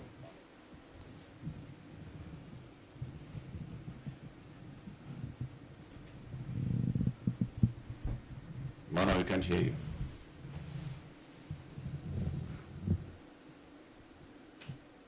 Okay, let's try Samora. Good evening, Eric. Can you hear me? Yes. Yeah, first of all, none of them impressed me. And my justification is that I think, in my opinion, the president himself is incompetent, and Kenyans expecting an incompetent person to nominate competent people is a joke on us. I hear people praising Badi, and from my professional background as an accountant, there is no amount of abracadabra that Badi will do to change the economy of this country.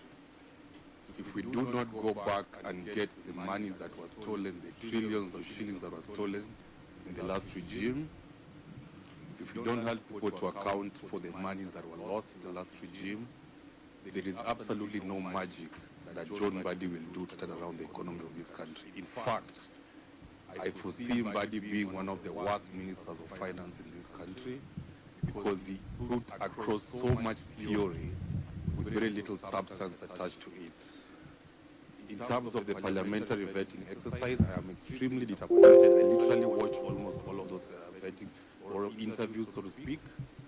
It was very disappointing that the members of parliament who were seated there were asking very shallow questions to people who are supposed to be making policies that drive the economy of Kenya, people who are supposed to be making policies that turn around the livelihoods of people of Kenya. It is extremely hurting that one of the most important and direct questions they could have asked is how someone is able to make 150 million shillings in 2 years when the economy is literally shutting down, companies are closing, but the members of parliament were there basically just to make ends meet for themselves and get their allowances. So in a nutshell, we are going to have one of the most dysfunctional executives ever. Thank you so much. Because the people joining from ODM are going to be very loyal to Raila Odinga, and it's going to be very dysfunctional. So let us prepare for that, but I think going forward, we the voters need to be much better in terms of choosing the people we send to parliament. Thank you. Over. Thank you. Web 3.0, and then we hear from Dr. Onyango. And what we'd like, actually, before Dr. Onyango, you come in, I want to continue mixing with genders. From Web 3.0, we go to Jane Wairimu, and then we come to Dr. Onyango. You start with your vote. Are you voting yes to anyone, no to anyone, yes to the process, no to the process? And then let's hear from you. Go ahead, Web. I'm voting no to the process. I think, Kenyans rejected the entire cabinet, and what Kenyans are looking for is an overhaul and bringing in people who can help the president reset the tone of the nation and the rhythm of the nation. I think the problems that we are going to face going forward are not going to be easy to tackle. He's alluded to the fact that we increase borrowing outside, to plug the gaps. So that I think will continue to be a problem, and that there will be multi-generational debt. The other thing is, I think this is to just the general movement that we have for change in Kenya. I think we are underrating the kind of strategic genius Ruto is. So we are not dealing, I hear a lot of people trying to, because of anger, try to insult him as if he's an idiot. He's a person who's playing 4D chess while we are playing 3D chess. And that's an entire topic, but this guy has an entire, think tank right now, working to counter whatever we think we can throw out. So he did not do this by mistake. It's a middle finger to the people of Kenya, and right now he's testing the waters if he can use the kind of playbook that seems like from the outside, if you audit his thinking and how he does things, public appearances, private suppression, and at the same time denying the same. He's using the Putin playbook. If you look at how, suppression of media and how these things go. So if we think it's going to be easy, we are wrong. Yeah, that's my take for now. Thank you, Eb. Jen, yes, no to candidate to process. Can you hear me? Yes, we can. Fantastic. Well, let me just start with the mockery that is the process, and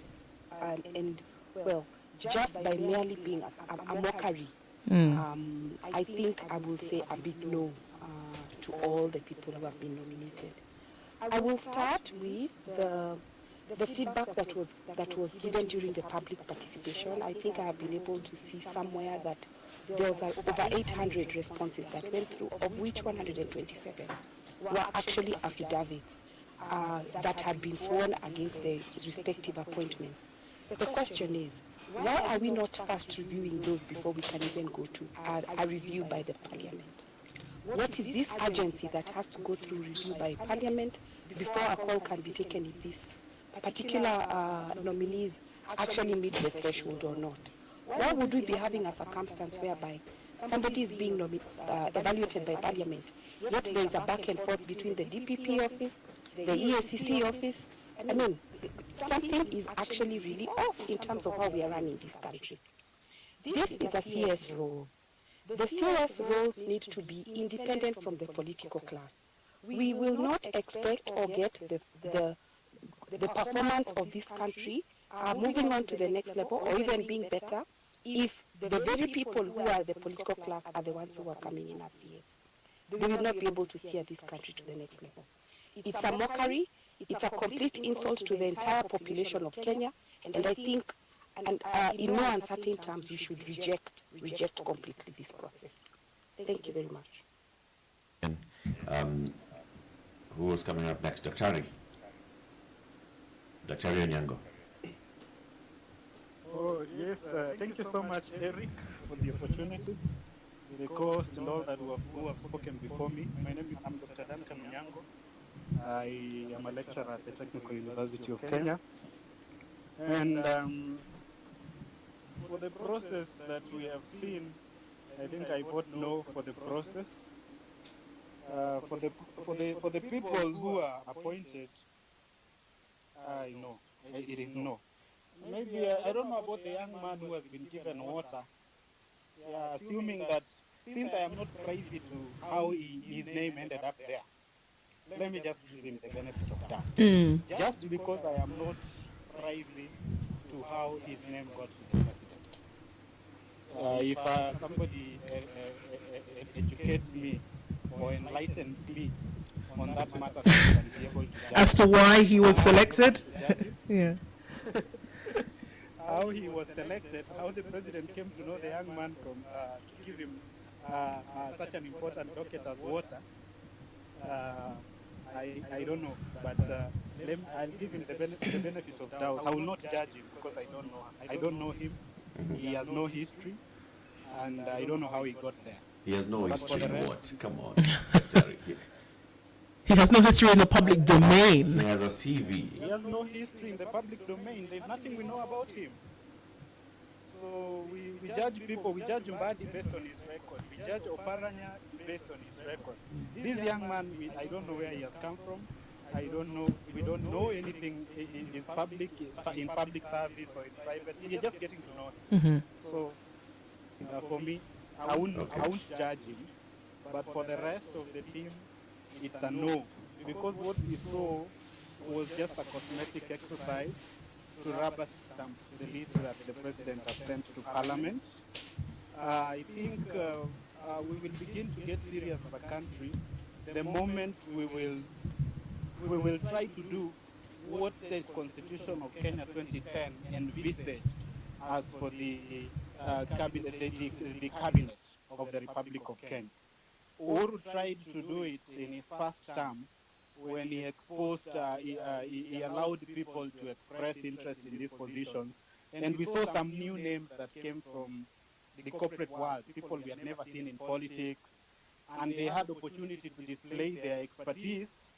And out of that, we saw some good work, because people were, a few of them, although still he spoiled it because he mixed them with politicians, but the few of them who came in without a political whatever, without having been tainted in politics, did fairly well as compared to the rest. We saw a lot of reforms in the education sector, because we had a person who was from the academic world, who was an expert in public policy, and he did a lot in education.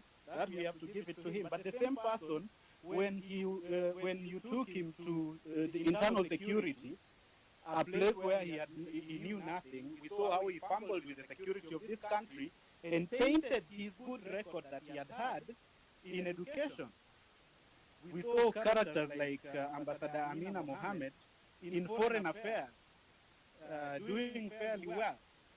she almost became the AUC chairman that Right Honorable Raila is now fighting for. But the same person taken to education, where she knew hardly anything, we saw how she fumbled with a very important docket, the education sector of this country. And that is why the education is in a mess today. But what does Ruto do? He still brings a politician to correct it. Asante, Daktari. Asante. Let's end it there. Manwa, are you able to speak now? Or because after Manwa, then we'll go to Raymond. Let's try Manwa, whether your mic is working now.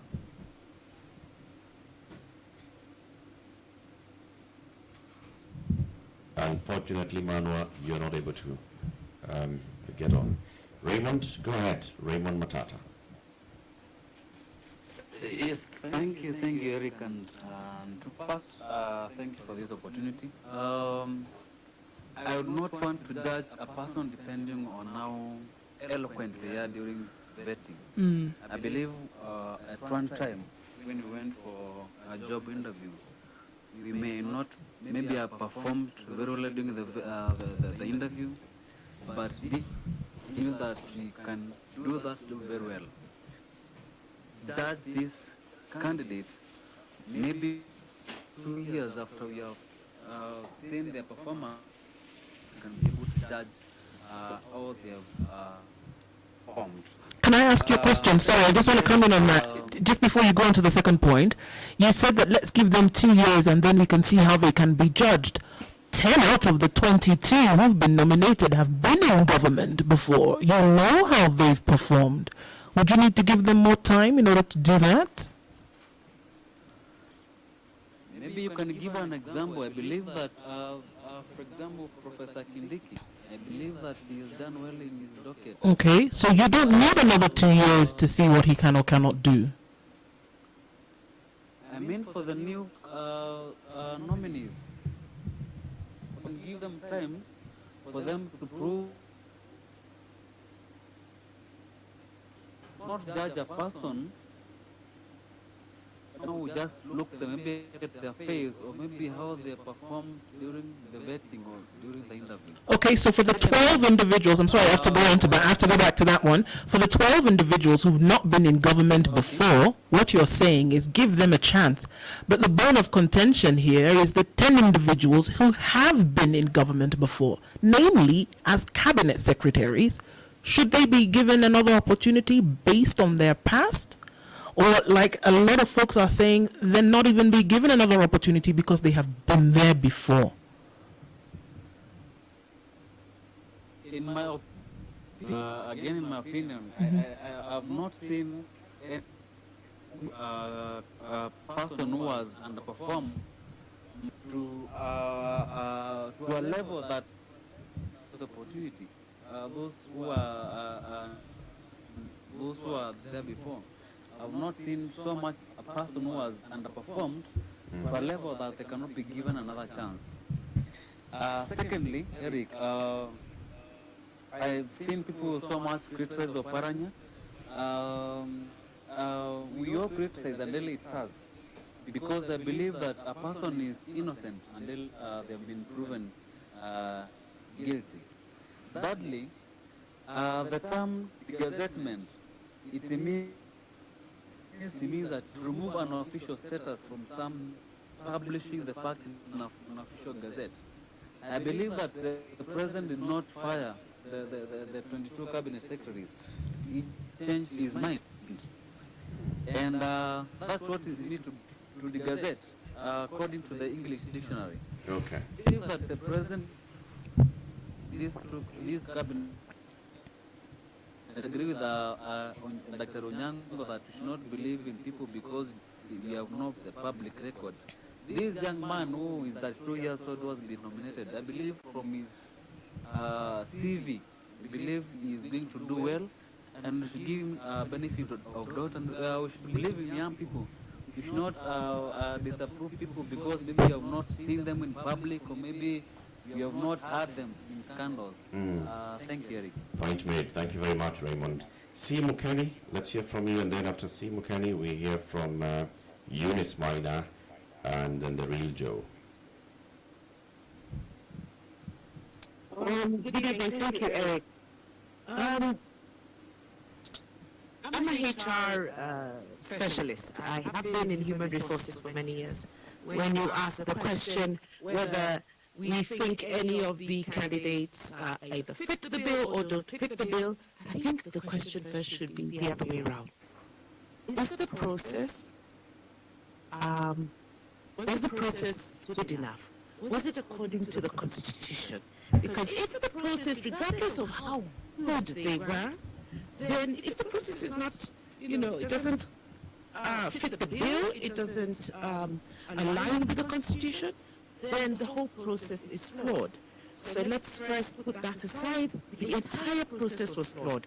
First, the president dismissed them. That is the word he used. And then he went ahead against the law, to then nominate them. So half of them already out. Now let me tell you what my opinion is about the 22 who were so-called vetted. There was not one person, not one in the entire 22 that I even thought could even do 30% of what I, as a Kenyan, would expect of a cabinet secretary. So the entire 22 out, completely out. All right? So I want to keep it short. I have other comments, but I think many people have commented about, various things. I want to keep it very short and pass on my time to somebody else. Thank you. Asante sana. Eunice? Good evening. Thank you so much. I hope you can hear me. Yes, we can. Now, mine is, it's actually similar to what just said. The process is flawed. How do you say you have vetted people and somebody says that my net worth is 2.3 billion and you don't even ask, how did you make the 2.3 billion? Which industries do you own in Kenya? We are in business. I am an entrepreneur.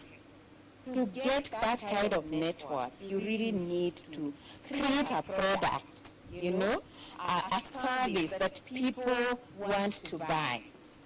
Number two, I think the whole system, our system is completely rotten. And whether it is that young man who is 32 years old, whether it is us who are here, you get into that system as it is, will be corrupted. Why do I say this? Because we have a deeply ingrained culture of impunity.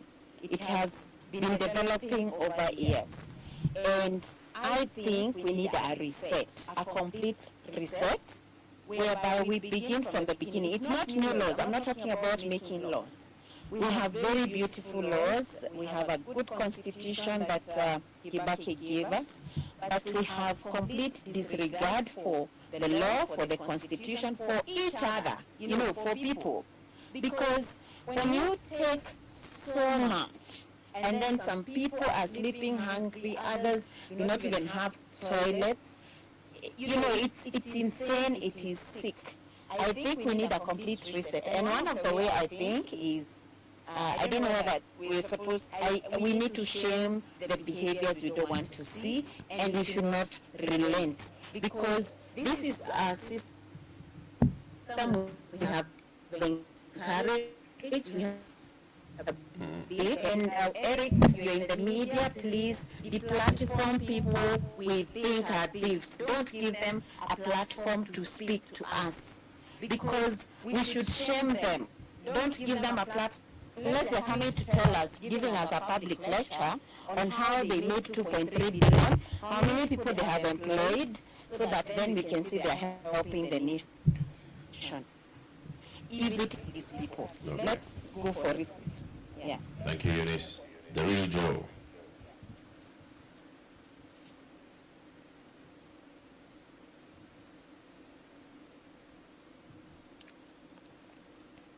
Joe, are you there? Yes, I'm here, Latif. Thank you very much for giving me the mic. First of all, my vote is no to the entire cabinet. That was the entire CS nominees that was being vetted. And I I want to pose a very critical question right now. And this is the fundamental issue that we are all missing in this particular topic. And my question is our president incapacitated? And I'm going to answer my question, because I feel like if you dismiss your cabinet on grounds of performance and reappoint them even to the same dockets, some of them, what is incapacitation? Our president has been unable to make constitutional decisions. What is incapacitation?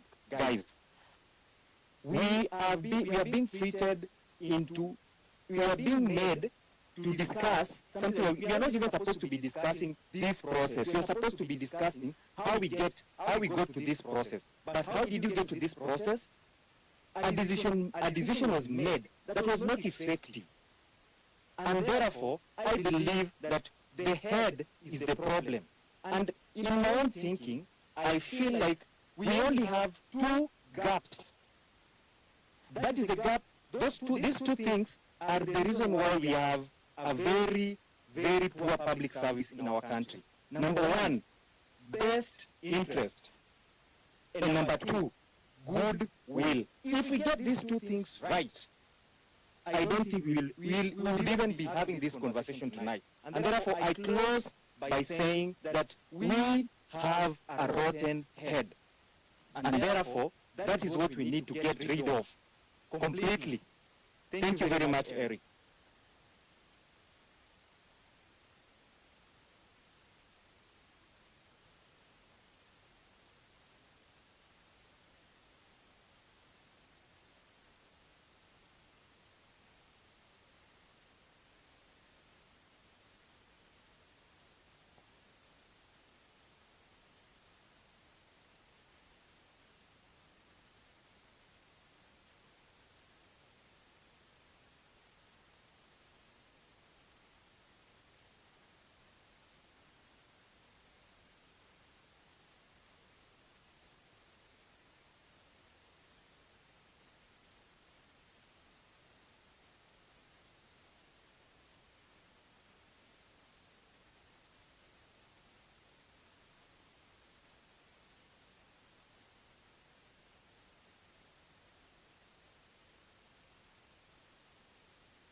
Which Kenya is this dude living in?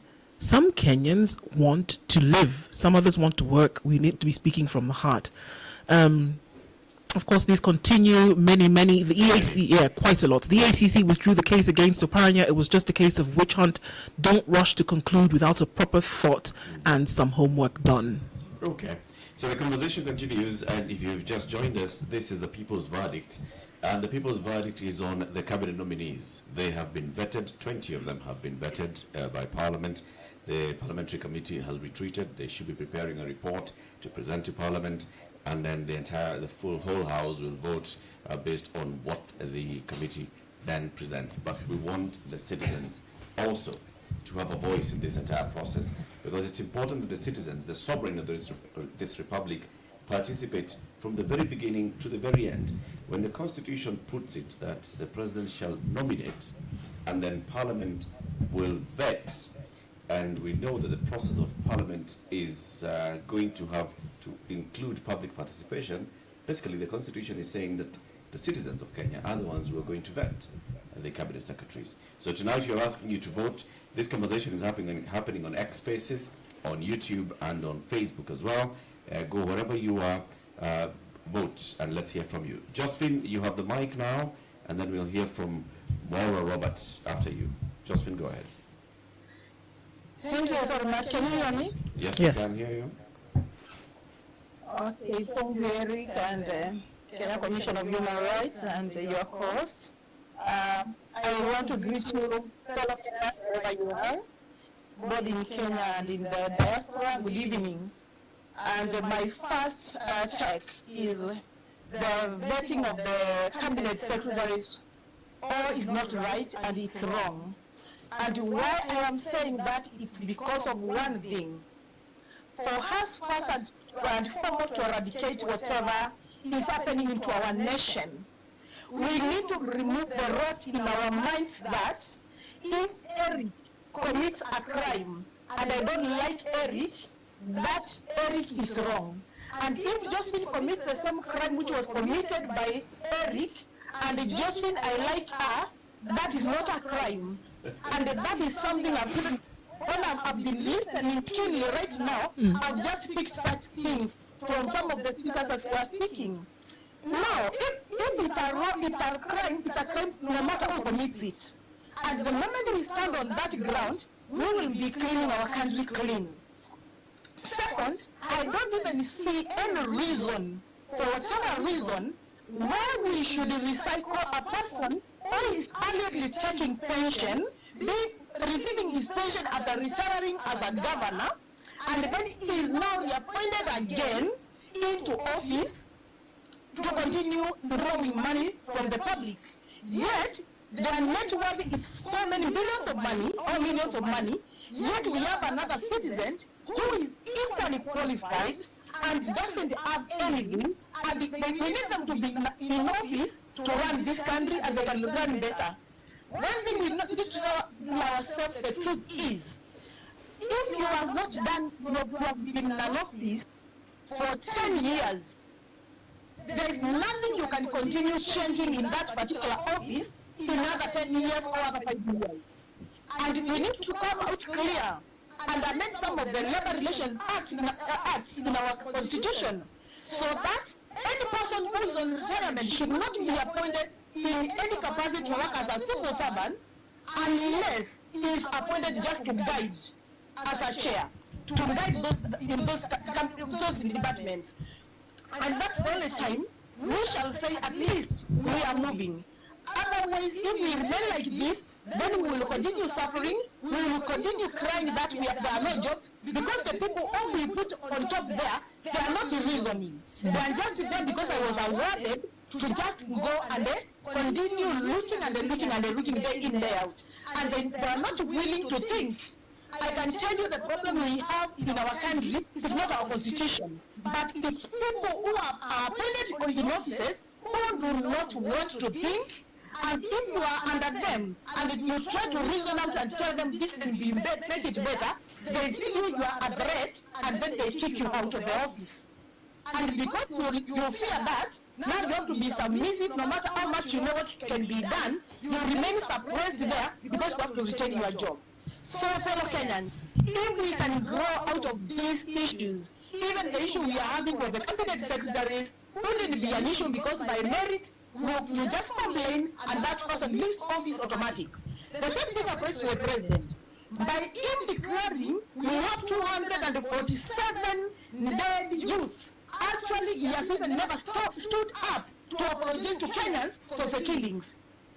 I know many of you here are lawyers. The truth is that a treason, the person who commits a treason offense, it's most probably the person who triggered the treason to happen, but not the victim of committing the treason, but whoever triggered it. And if you are the one who have triggered it, the president, if they send treasoners have been committed in this country, he is the one who committed the treason. And he needs to rectify that, but he has never seen that, he has never seen the importance of that. So kindly, fellow Kenyans, we need to wake up and tell ourselves the truth. Because if we can sit down and watch over 247 people have been killed, and the president has not stood to apologize to Kenyans, he has not even bothered, then we need to tell ourselves, actually our constitution, the president is supposed to be a symbol of unity, he is no longer. He is only servicing his interest, and we need to come out as a nation and tell him back and leave our office. We had given you a job to do, you are not able to do, you have proven to the citizens of Kenya incapable of delivering the services. Just leave our office. So thank you so much, fellow Kenyans. Let's wake up and do what is supposed to be done. Thank you. Thank you, Josephine. Mauro, Robert. Yes, thank you. You can hear me? Yes. Okay, thank you. Me, first of all, I want to say that I approve none the whole was just like nothing but a drama. But for those asking about integrity issues, the word integrity doesn't exist in Ruto's vocabulary. Everyone should know that. Secondly, the second thing I would like to say is that I hear people here praising Kidiki, the interior CS nominee, that he did a good job in this. Let's not forget that this is the person who was in charge of our interior security when over 200 people were gunned down. And no matter what good you have done, there's no good you can do in this world that can override the sanity of human life. So I was more than shocked when I saw that Ruto has nominated Kidiki back and given him the same docket that oversaw snipers gunning down our young children at Parliament building. I was really shocked. Finally, the last point I will say is this. I don't know how somebody can have 500, 700 millions and yet he's going to apply, he's accepting a job whereby he's going to be paid a mere 1 million cents per month. If those people who have those millions, 500, 700, 1 billion, if they think they have made that money in a genuine manner, let them quit from executive position, let them come out and we fight it out in the entrepreneurship world, in the business world. There is nobody who has 700, 1 billion, 400 million in a genuine way that will accept a pay of a mere 1 million a month. You know, but they have not that job where they can root and root even billions and billions of millions of things. Are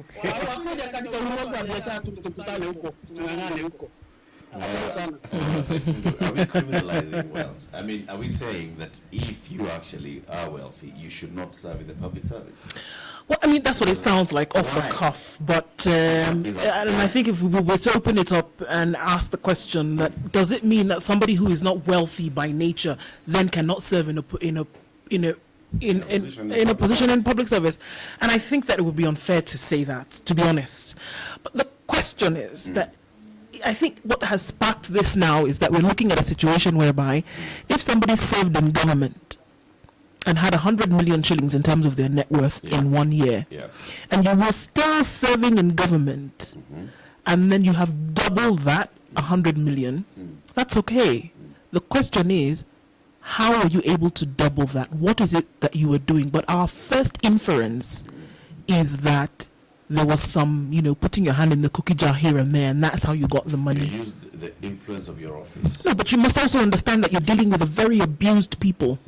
And when I say this, I mean it in that way, that people's minds have been abused, that there is pilfering of public resources on a regular basis. So your first reaction is to say that anybody who has grown their wealth by 100 million shillings in 12 calendar months, having sat in a public service position, was definitely stealing from public coffers. That is the first assumption. So what should we do? What should the parliamentary committee have done? What should the candidates have done? There should have been a back questioning. Very clear that, my wealth grew, but it was clear and clean. It should have been clear and clean in explanation as well, not just by saying that I had 100 chickens in August 2023. This chicken laid this egg, I sold it for this amount and I made this kind of profit. Or it hatched chicks or whatever it did. And then we grew the chickens by another 50. And I think that we have to get granular, because you're dealing again with the money that belongs to the people. That you have to get granular in that respect. Is and that say, not too personal? No, it isn't. No, it isn't. Is it? But it's your personal wealth, but you sit in a public position. And that you must understand that everything about you was going to be hung to dry when you said, I want to take this position. That's one of the things that you accepted, whether you like it or not. That is why it is ready to come out here and be naked. Air your dirty, clean, mediocre, torn laundry in public. That's what you accepted. It's part of the job. You take it, you leave it. So at this point, you grew your wealth by 150 million shillings in 12 months. You best be willing to say where it came from. And if you've explained it to the satisfaction of everybody, then well and good. Carry on. You will not be the first rich or wealthy person in public service on the globe. There are many. But is it explained? Yes, it is. The question from the vetting committee should have been immediate. What is your wealth? In this it was here, in this it was here. Explain to us how you moved from here to here. They did. Was it satisfactory? Now that's the question. Was it satisfactory? Clearly to the MPs it was satisfactory. to the public? It appears not. Because, So what again, other questions should you're unfold? dealing with the conscientiously abused people who history has taught them over and over again that somebody who sits in this position, I mean, look at what we're talking about now, when a former governor who has allegedly pilfered 2 billion shillings can just walk away with a slap on the back. It stains everybody else, unfortunately, but it does. Excuse me. Okay, more mics open. Let's hear from, I had picked up Vincent Opar and then Terian. And remember, the rule here is you begin by telling us yes, no to any of the candidates or yes, no to the process. Vincent Opar.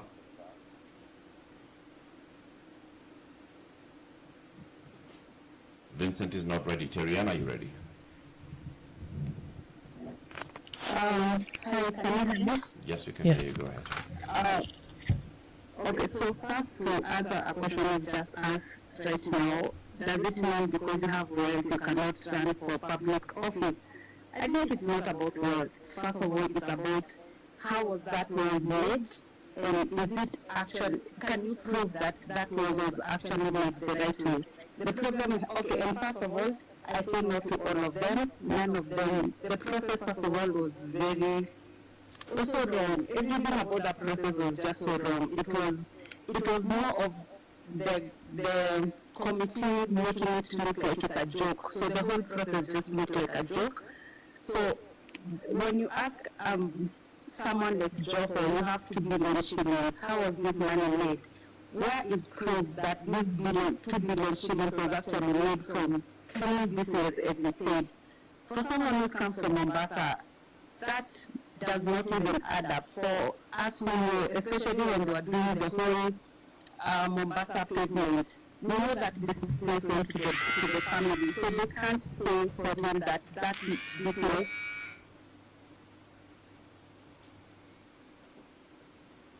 and it's not a this world, yes.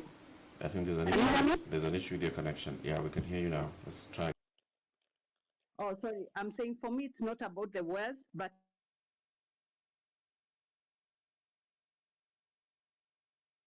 was actually made the right way. So I say no to all of them. That's my submission. Thank you, Terian. Hannah?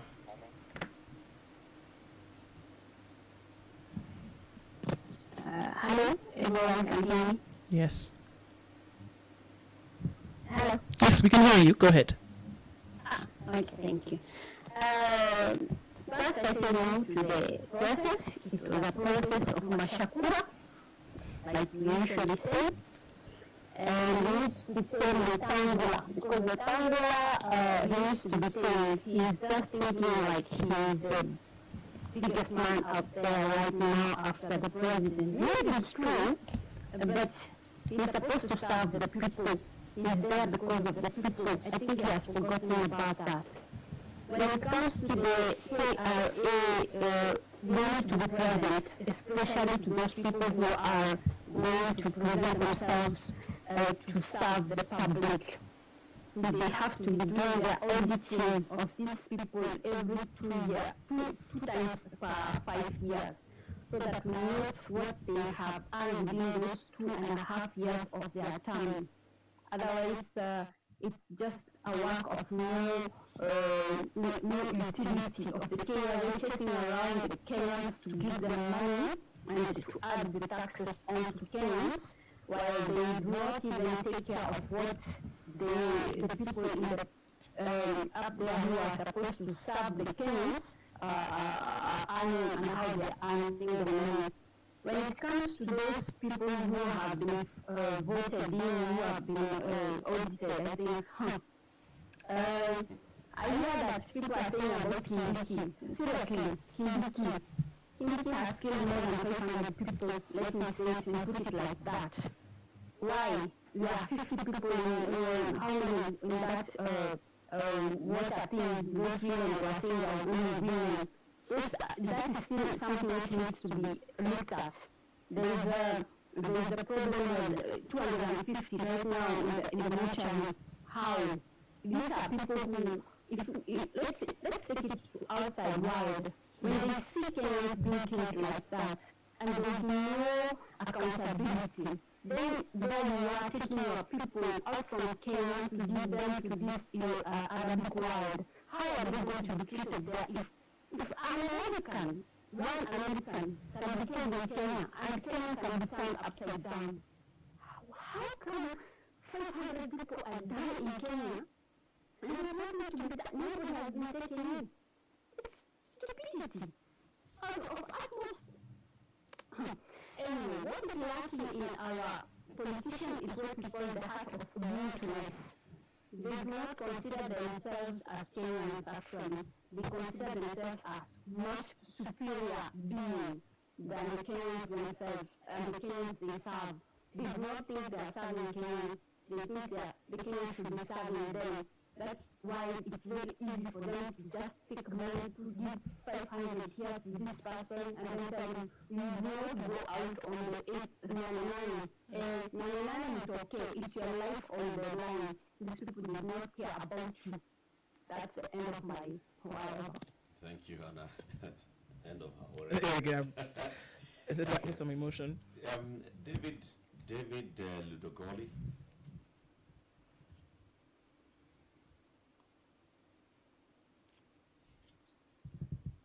And if David is not ready, can we hear from at Mzee_Aling?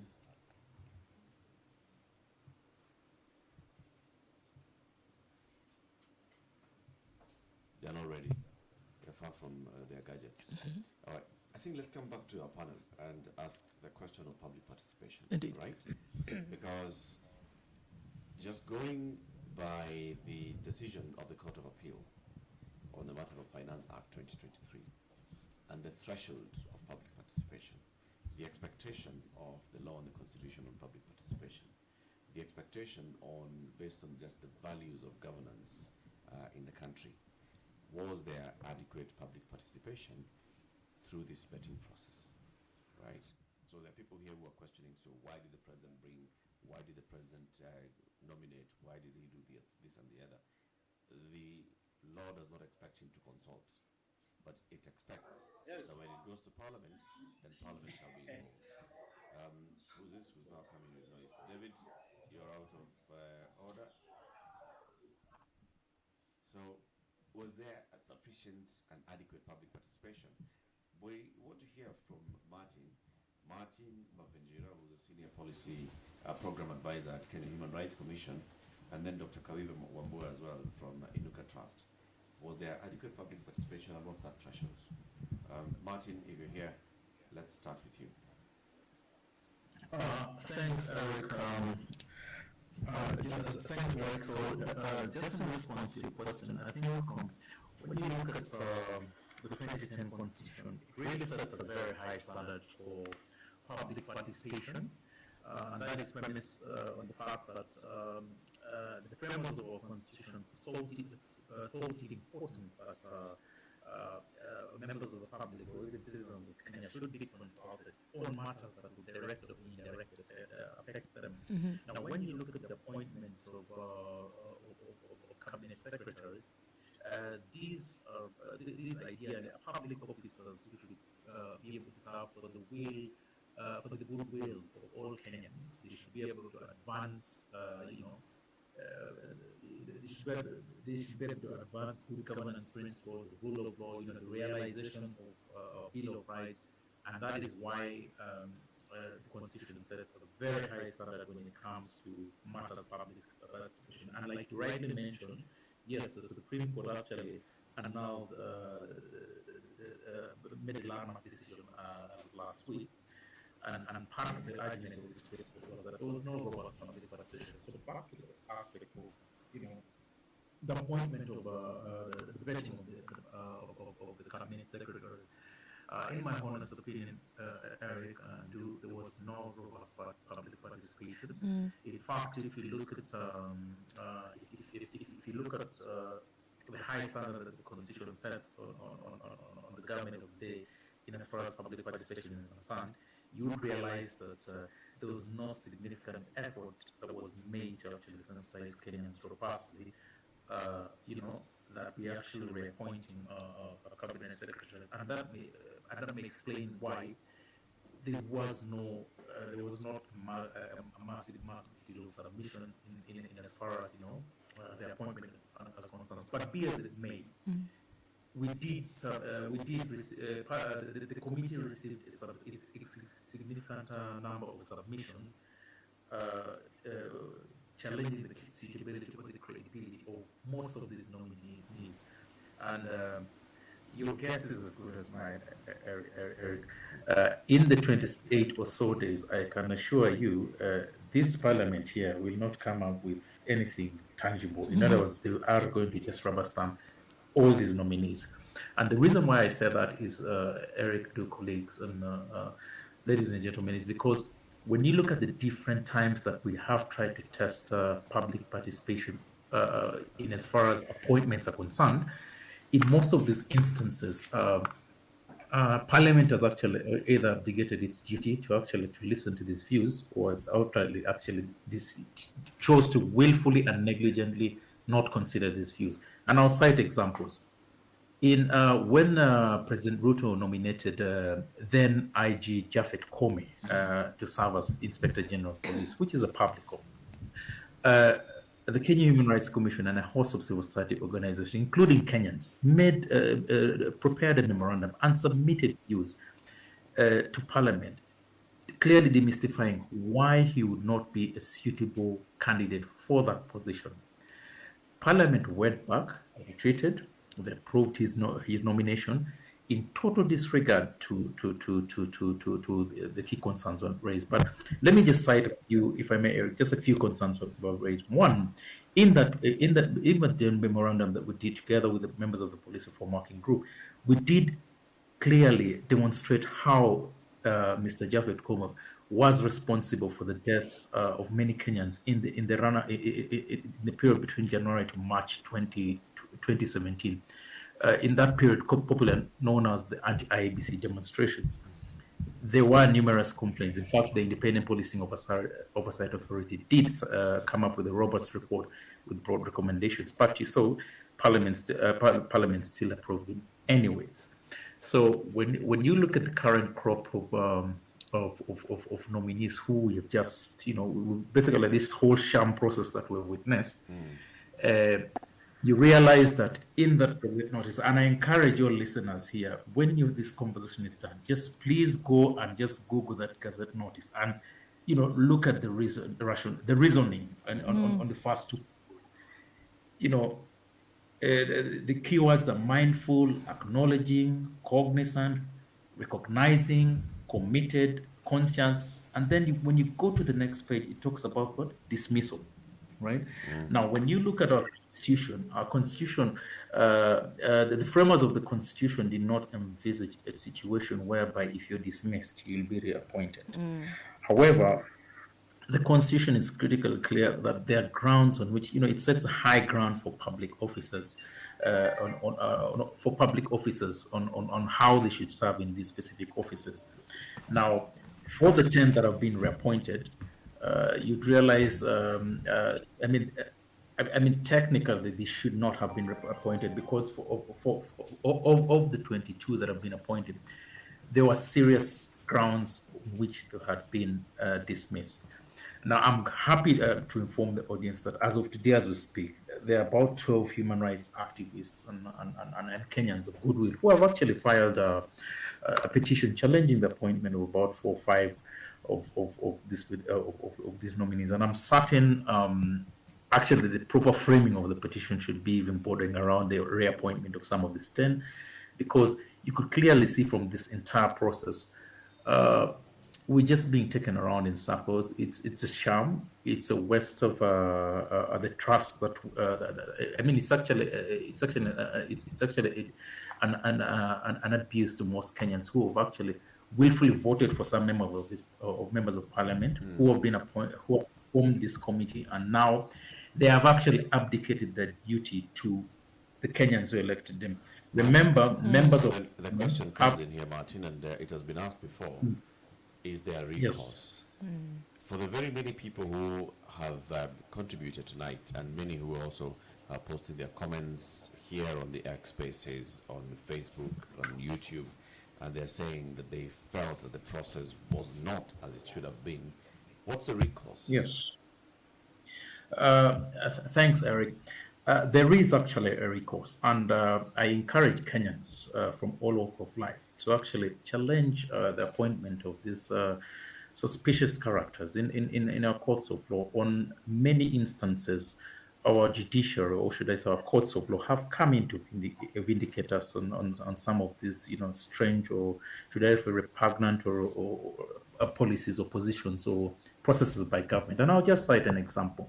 We all remember here when we started the BBI journey that sought to actually amend 78 provisions within the Constitution of Kenya. We all know, or some of us may not know, that to amend a key constitutional provision, you need robust public participation. You actually need to have a referendum.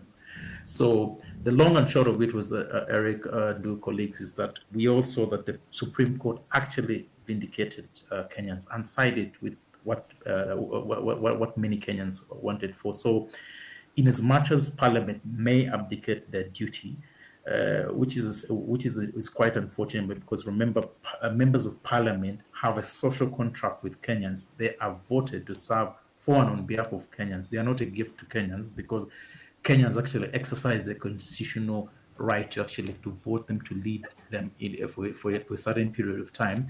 There are actually two recourses for Kenyans. The first one is the courts of law. The second one is, come 2027, I encourage all Kenyans to reflect on the performance of their members of parliament and decide whether they want to still have them, serve them after 2027 or not. And that also applies to, by extension, to the head of state. I'll leave it at that, Eric. When we look at representatives, members of parliament who essentially stand for the people, because that is how your representation is voiced, Martin. And I also look at a court of law whereby something called cross-examination happens, and you can come back and ask particular questions. Would the way to be fully think about recalling a member of parliament if this individual does not represent you in the way in which you would hope? I think yes, colleagues. Kenyans should actually should be able to recall their member of parliament.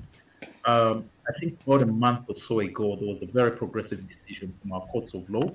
Initially, recalling a member of parliament, as was stated by the framers of our constitution, had to be after somebody had done, I think, at least minimum of 2 years. But there is a very progressive decision that was issued by our courts of law that has actually made it simple to recall your member of parliament. So, I mean, and there have been several batch of conversations around this. So, it is a starting point for Kenyans to actually, to really think this social contract, because as is with any contract, contract cannot, if there is a breach within a contractual provision, then that contract should not be, that contract should not be, it should not last, it should not last the whole hog, because we all know that members of parliament are supposed to serve us for 5 years. However, if they breach the social contract that they have with us, then ideally, courts from the reasoning on that judgment was that it should be able to actually it should be made easier for your constituents to actually to recall a member of parliament. So there is precedent on that. And the only stumbling block that we have right now, Eric, which is actually a creature that has been created by our members of parliament, and also by extension the executive, is we don't have commissioners for the independent electoral and boundaries commissions. So as things stand right now, in as much as you would require IEBC to recall your member of parliament, you still need them, a fully constituted IEBC, to actually elect to conduct a by-election of some sorts. So we are actually in this precarious position because, again, the parliament seems to be opting as an extension of the executive, and yet, the constitution creates 3 arms of government: the executive, the legislature, and the judiciary, which should all exercise their mandates independently. But unfortunately, I mean, that has not been the case. In fact, the judiciary, I must say, has done their bit in trying to exercise their mandate. But unfortunately, members of parliament have abdicated their duty to their citizens, and doing that, they have breached the social contract that we have with. Before Dr. Karibu Ambua comes in, let me read a couple of comments. Wayuo Muli says the easiest way for Kenya to resolve herself is to recall all MPs and start from scratch. We need a functional IEBC for that. So could we get ahead with that?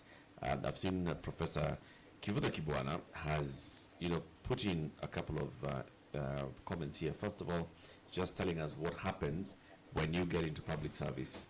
All public and state officers, particularly state officers, you declare your wealth, and is what you submit. I'm going to get that comment shortly. But also the other one that Professor Kivuta Kibwana had posed here was a question, troubling question.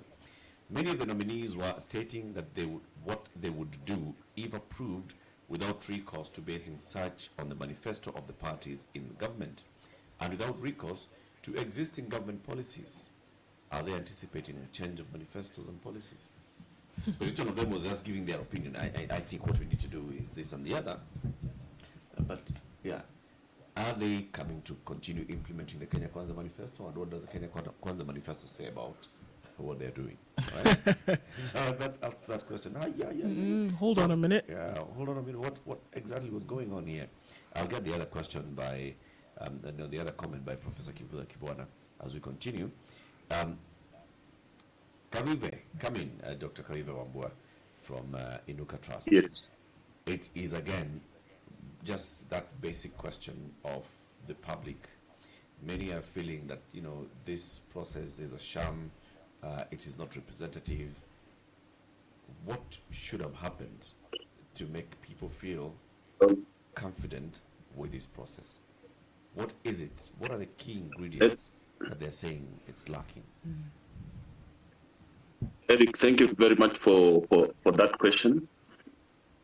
And the first issue we need to deal with as a country, and looking at the question of public participation is there a framework set out from the principles in the Constitution, a framework, an administrative framework of ensuring that public participation meets both the threshold and the requirement of the law? In Parliament, no, it is not there.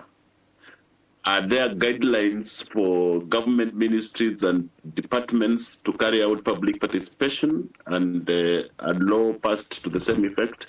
No, it is not there.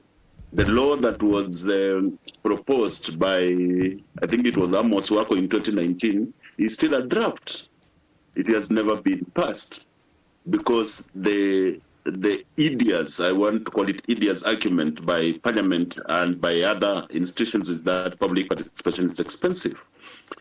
And therefore we are in this country where, in my view, there has been no sufficient or effective public participation on this issue. And if this matter, if this nomination or vetting, I don't know whether it was vetting or passing process is taken to court, it cannot survive. So basically, what the law anticipates as the threshold for public participation, where a majority of the people are reached in the first place, this committee or this parliament just require people to write memoranda, and as such, therefore, a great majority of Kenyans that are not able to write memoranda or that are not able to access offices of lawyers. I know there are lawyers who did pro bono services in terms of swearing affidavits for Kenyans who are giving memoranda were there. But the access of that service, even if it was pro bono, was limited. It's the requirement by government, by the parliament, therefore, and therefore its committee, that they should have developed, customized, and implemented a framework where every Kenyan has got an equal opportunity to present a memorandum or to present their views on the candidates. that were being presented. What is the time frame, for instance, that was given for doing this? We need to ask ourselves, was it sufficient for everybody to be able to do that? What was the infrastructure in place for that to happen? And therefore, the actual answer to the question whether there was public participation, sufficient public participation, is no. But let's also be realistic that our government or the people in power expect public participation to be when you attend a rally and then you listen to them speaking. Now you have participated effectively. That kind of shenanigans needs to stop. We have three fundamental issues in the constitution that we need to deal with respect to how this process has gone. The number one for me, and it relates directly to public participation, is the provision of Article 99(3). And this has to do with the election of members of parliament. And I'm citing it because it may seem off, but let me bring historical perspective. That the question of qualification for election for a member of parliament is critical. And in 99(3), this particular section was introduced by Parliament in the course of when we are passing this constitution in 2010. And it basically says that a person is not disqualified unless the possibility of appeal or review of the relevant sentence or decision has been exhausted. That's the one that is usually called. This was for qualification for election as members of parliament. If we go to the question of recall, Article 104(2), it says that Parliament shall enact legislation to provide on the grounds for which a member may be recalled. There has been a present, and Madam Virginia has mentioned it, there's been a current ruling, and therefore jurisprudence on this question. What basically we need to know is that Parliament and parliamentarians, and to a great extent the government, have sort of captured the legal and political space of this country, and therefore leave us with options of fighting all the time. I can tell you, Latif, for sure that the people or the young Gen Zs who are saying they will occupy parliament, their logic was very simple when I listened to them. It was very simple. These parliamentarians are not serving us, and we have no way of removing them because they have made a law to say that it is only them who can make the law, and then they make a law which says they cannot be removed, basically, because 2.5 years, 1 year, and 60%. That was their logic. And it is the thing that is tiring Kenyans. Look at the question of people who have been nominated and have been making millions in parliament, in office. If you read Article 77(1) of the Constitution, it says, a person, a state officer, a public officer, shall not be engaged in any other gainful employment, whether it is business or not, for one simple reason: conflict of interest. Because you can actually repurpose public office, public goods and services for your own enrichment. That's why it was put there. And therefore, unless we are able as a country to say, to be courageous and say, therefore, that we need to separate the service of public from the service of self, from self-enrichment, from public interest, self-interest. So then that the people who are serving in this office are not conflicted ab initio. Then we will end up in the same process. This now, I said earlier, and I want to repeat for emphasis, that the president was wrong to do what he did in nominating these characters, especially the ones that were recycled. Okay. But Parliament should not have entertained the president if there was a Parliament. But now clearly, right now, it is obvious that Parliament does not exist to serve or to function in the role that it is supposed to. And therefore, when this committee presents this report to Parliament, I can bet you, and Eric, I want to come and collect this bet that they will pass it. They'll pass it. They'll pass the list like that, maybe with 1 or 2 sacrificial lambs, but they'll pass it as it is. So what will we end up with?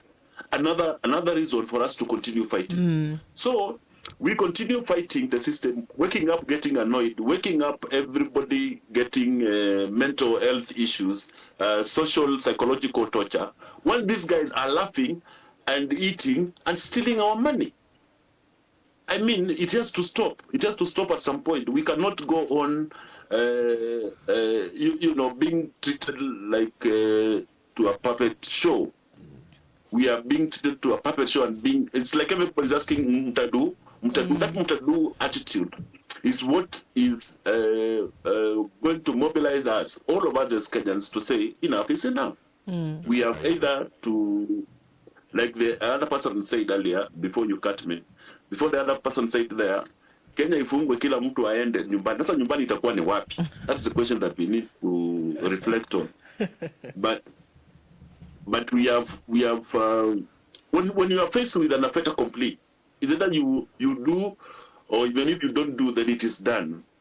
I mean, it's done, and so whether there was public participation or not, it is still useless. It is a very bad situation that we find ourselves in as a country. Thank you, Karive.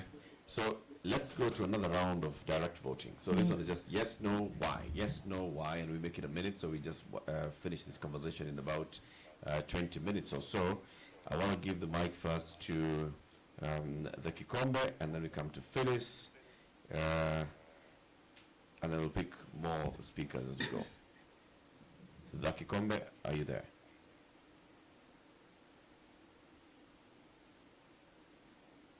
Not there. Phyllis?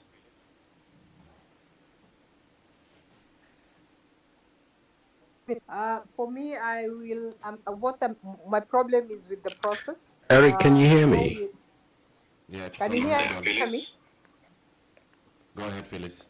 Hello. Can you hear me? Hi. The Kikombe, you are timed out, so you wait first. My problem is with the Eric, can you hear? Phyllis, go ahead. Okay, thank you. The problem is with the process, and I think we can whine the whole night. But I think the question would be, as a professional, I'm an HR professional, is we go back to the Constitution to look at the process and ensure, because the minute the president is given appointing powers, I don't think most of us can do anything about conflict of interest, etc. If you look at the vetting process, these people have been working together all these years. These people have been collaborating. And what did we really expect from that process? These people go to family parties, weddings, etc. This is a family. So what did we really expect as Kenyans? So I think we need to relook at the process. How independent should it be?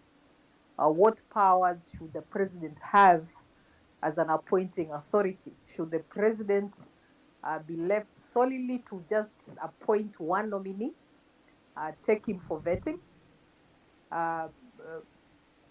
Should the president also be the only one to appoint?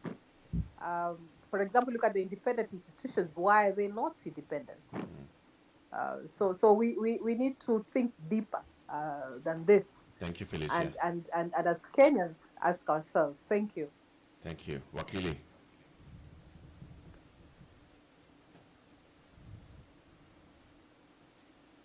Jamanyata Wakili. Hi, good evening, Eric, and good evening, everyone. Allow me to say this. The problem the person or the body nominating. And unfortunately, as a country, we have not gotten. The last we had the president take control of the people he can nominate to cabinet was, I think, 20 years ago. or before the the new constitution. Because ever since, it has always been either referral or people with vested interest fronting names to be nominated to cabinet. A case in point, and I don't know why most of your panelists are fearing to mention, we know so well that there are individuals who are behind the nomination of the nominated health CS, and it is being pointed that the Speaker of Parliament, Wetangula, is behind it. In regards to nomination of the education CS, where the deputy governor candidate of Machogu was nominated, it is clearly evident that there was interest. There is no way you can replace me with the deputy candidate in an election, or you can replace me with my wife or my brother. That clearly there is vested interest. I heard somebody ask about the young guy, the 32-year-old Eric Muga. It is evident. It is what does it that he was fronted by the husband to the governor of Nakuru County, who was one of the people who fundraised, funded the UDA campaigns. So as I say this, as I conclude, allow me to say the problem we have is that the president is held hostage, and the people he's nominated, with the help of the ODM battalion, are just going to either loot or to hold stake for other entities and other individuals who may be pulling ropes from the background. So as I reject all of them, I also want to request that we come out on 8th Naninane and remove the president from office. Thank you. Okay, asante. Alfred?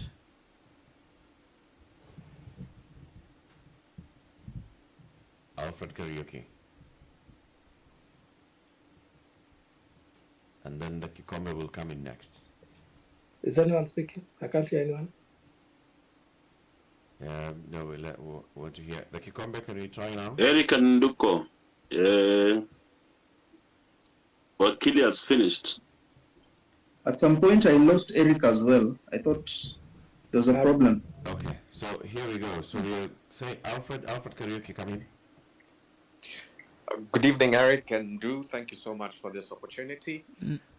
The first thing I would like to say is that I completely disagree with the process, simply because this whole process is being micromanaged, I believe, from the presidency.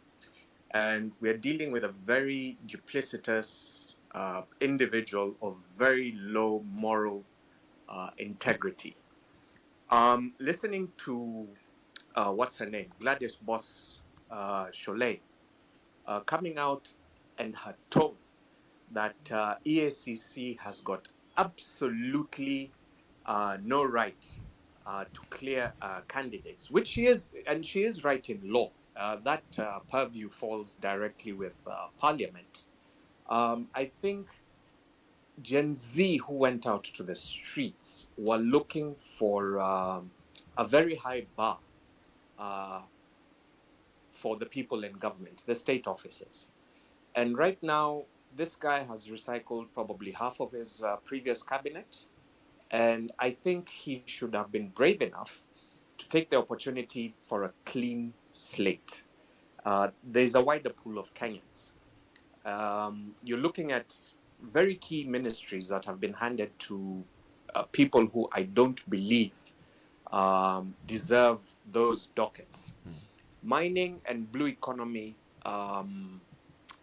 industrialization and trade, agriculture, those in the right hands, with the right ministers and the right permanent secretaries, can formulate policies that can drive this country to increase the inclusivity of people into the job market, into value addition, into business opportunities, and thereafter widen the tax base. You've got, just look at the list of permanent secretaries and just ask yourselves if that is actually the face of Kenya. And those are the same people who can definitely frustrate very good cabinet secretaries from implementing the manifesto and basically, make the whole thing fail. So right now, I do believe instead of us crying over what is currently going on, in my opinion, I do believe that we should be pushing towards the reconstitution of IEPC. We should be pushing Kithure Kindiki, because we know he's all getting in. We all know that he's getting in, to stop the gerrymandering with the suppression of releasing the IDs for people who have actually gone and applied for them. And from there, we can push on to recall MPs, or if worst came to worst, let's wait for 2027 and drain the swamp.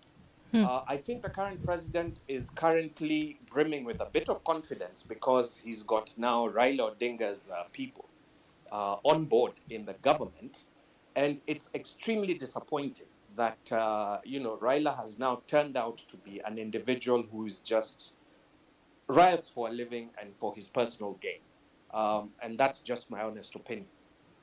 And frankly, I feel insulted at him even attempting to call for another Bomas when he had an opportunity to move this thing from a presidential system to a parliamentary system. But yet again, we look at the parliamentarians that we have: Oscar Sudi, Alex Nganga, people like Kururia of Gatondo North, Esther Pasaris. I mean, really, we ought to be, let this just be a lesson, a very painful lesson as to who we put into office next time. I yield the floor and have a good evening. Thank you, Alfred. Ricky Kombe. I'm here, Eric. Can you hear me this time? Yes, go ahead. Oh, finally. Thank you. So, Eric, I appreciate this moment, and I appreciate the platform. So, thank you for holding this conversation. I'm an ardent listener, and I appreciate both of you. You and Do, thank you so much. Now, I think we will all agree that the Gen Z has been the generation that has been able to tell the lion that its breath stinks, and it stinks. And Parliament should be the body that tells us and tells the lion that you need to brush your teeth. So then they freshen this breath. However, Parliament is playing to the game of avoiding the idea of accountability, because we all seem to discuss here and we forget that the reason why people are out in the streets is because Parliament refused to listen to the public body, the public voice, the voice that said that the finance bill is a mess, because they passed this bill. And then when the president was refused to sign the bill, they were behind him clapping. And then this is the same Parliament that is going to vet these CSs that are meant to go and help shape the future of our country. So I think we need to also be very, very aware of that. In my opinion, I think by the mere fact of vetting, before the parliamentary vetting committee makes it public that CSs should come and be vetted in public, they should be able to say, okay, so this is somebody that does not have any skeletons in their closet. So if they have any minimal skeletons, if they have any cases, even if they are pending, even if they are past cases, in my opinion, they should not be considered. And the parliamentary vetting committee should be able to tell us straight up from the public, like, Wetangula wanafatuambie, mapema, this guy, Joho, did not make it because we have a case. Oparanya did not make it because we have a case in the EACC. And then we'll save ourselves a lot of time. We sat there for 2 hours listening to them, asking them very simple questions. And I think that is very unfair. So if you ask me, out of the 10 returnees coming, I would say absolutely no. One, they were fired. And if you're fired, it means you're fired because you did not satisfy the needs of your employer. Right. So there's absolutely no need of gambling national wealth, national future to establish you, to move you to a different docket, And the other to 10? go and mess it up again? Ah, good question. So the other 10, and I think this is a good question that you ask, Eric. So for example, people are excited here about John Buddy, who's appointed on the Treasury. And I want to say that, listen, John Buddy is an intelligent person. However, he speaks to the intelligent that people want to hear, the common person wants to hear. However, young people want to see people be put in prison. And this is one of the things that he never put in. He didn't make it clear. Eurobond ilikuwa $2 billion. I don't know if anybody understands that $2 billion means you, Buddha, if you're given $1 billion, it means you're spending $30,000 every day, every single day, for 200 years. There's no day you will decide it's 29,999. So nobody heard anything about putting those people to account. We all heard about these things about Treasury and going and reducing all these oil tax and motor vehicle dependency tax. So I think these are things that we need to actually focus. And people usually say that when you see there's a lot of chaos, focus on the money. Thank you. That is where the truth is hidden. The money is where the truth is hidden. So if you ask me, Eric, I would say most of them no, apart from the gentleman that was coming in for water. I forget his name, Eric Muga. Most of them seemed to understand what they were saying, but they spoke to what the public wanted to hear. Okay. But I wanted to hear that there is going to be accountability, and that is why people are out in the streets, and that's why people will be out in the streets in 2 days. People are out in the streets because of accountability, not because of what we will do in the future, but because of all the money that we will be paying back. We are paying debt that was taken, and we'll be paying. I'm paying debt for my kids, and they haven't even been born yet. Thank you. Yeah. So I appreciate this. Thank you so much. There's absolutely no reason for you to make millions, 100 million, or in a CN position. Yeah. Hey, Eric, thank you for that. So I do share some sentiments with a number of speakers who, just spoke. However, I think when having conversations within these parameters, we have to be radically, or we have to exercise radical honesty. And therefore, mine is not necessarily to approve or disapprove of their cabinet secretaries. I think the Constitution and the legislation allows for the parameters on that. I think mine is to say that if we are going to shift this country towards a different direction, we can talk about overhauling the entire system. But if we're to be radically honest, a number of people here are, a number of people out there, or even here on Twitter Spaces, are beneficiaries of corruption. How many people can stand and say that they don't know a friend of a friend, or a family, or a friend of a family who got them a bursary somewhere, who got them a job somewhere? So we have a cultural issue, a mindset of corruption entirely. If you calculate 1 million Kenyans in a day giving out 100 shillings to police officers, that is 100 million Kenyan shillings that's going to corruption. So in order for us to end the entire process or the entire system, it also starts by citizens of Kenya refusing to bribe police officers, refusing to buy people in Nyayo House when you're getting a passport. Those are things that we have to really look at, because if we start looking at just the CSs nominated based on their qualifications or not, I mean, America, the UK, a lot of countries have political appointments as such. They have corruptions as well. We have a service delivery issue, and I can tell you right now, if Kenyans were getting their service delivery, they wouldn't mind so much about who's being appointed. If I could go and apply for a passport and get it within 2 weeks without having to toa kitu kidogo, I mean, I would be satisfied as a Kenyan, because there's many CEOs and many presidents out there in the world who don't have PhDs or masters or all this education, but they're doing a good job. But if we come and look at our systems, we elect people, we allow things to happen 2007, lights were switched off during the announcement of the presidential election. In 2017, the Supreme Court nullified the election. We still went back with the same issues in the system at IEBC. We all saw what happened in 2022 as well, with a lot of issues, murky issues around the election.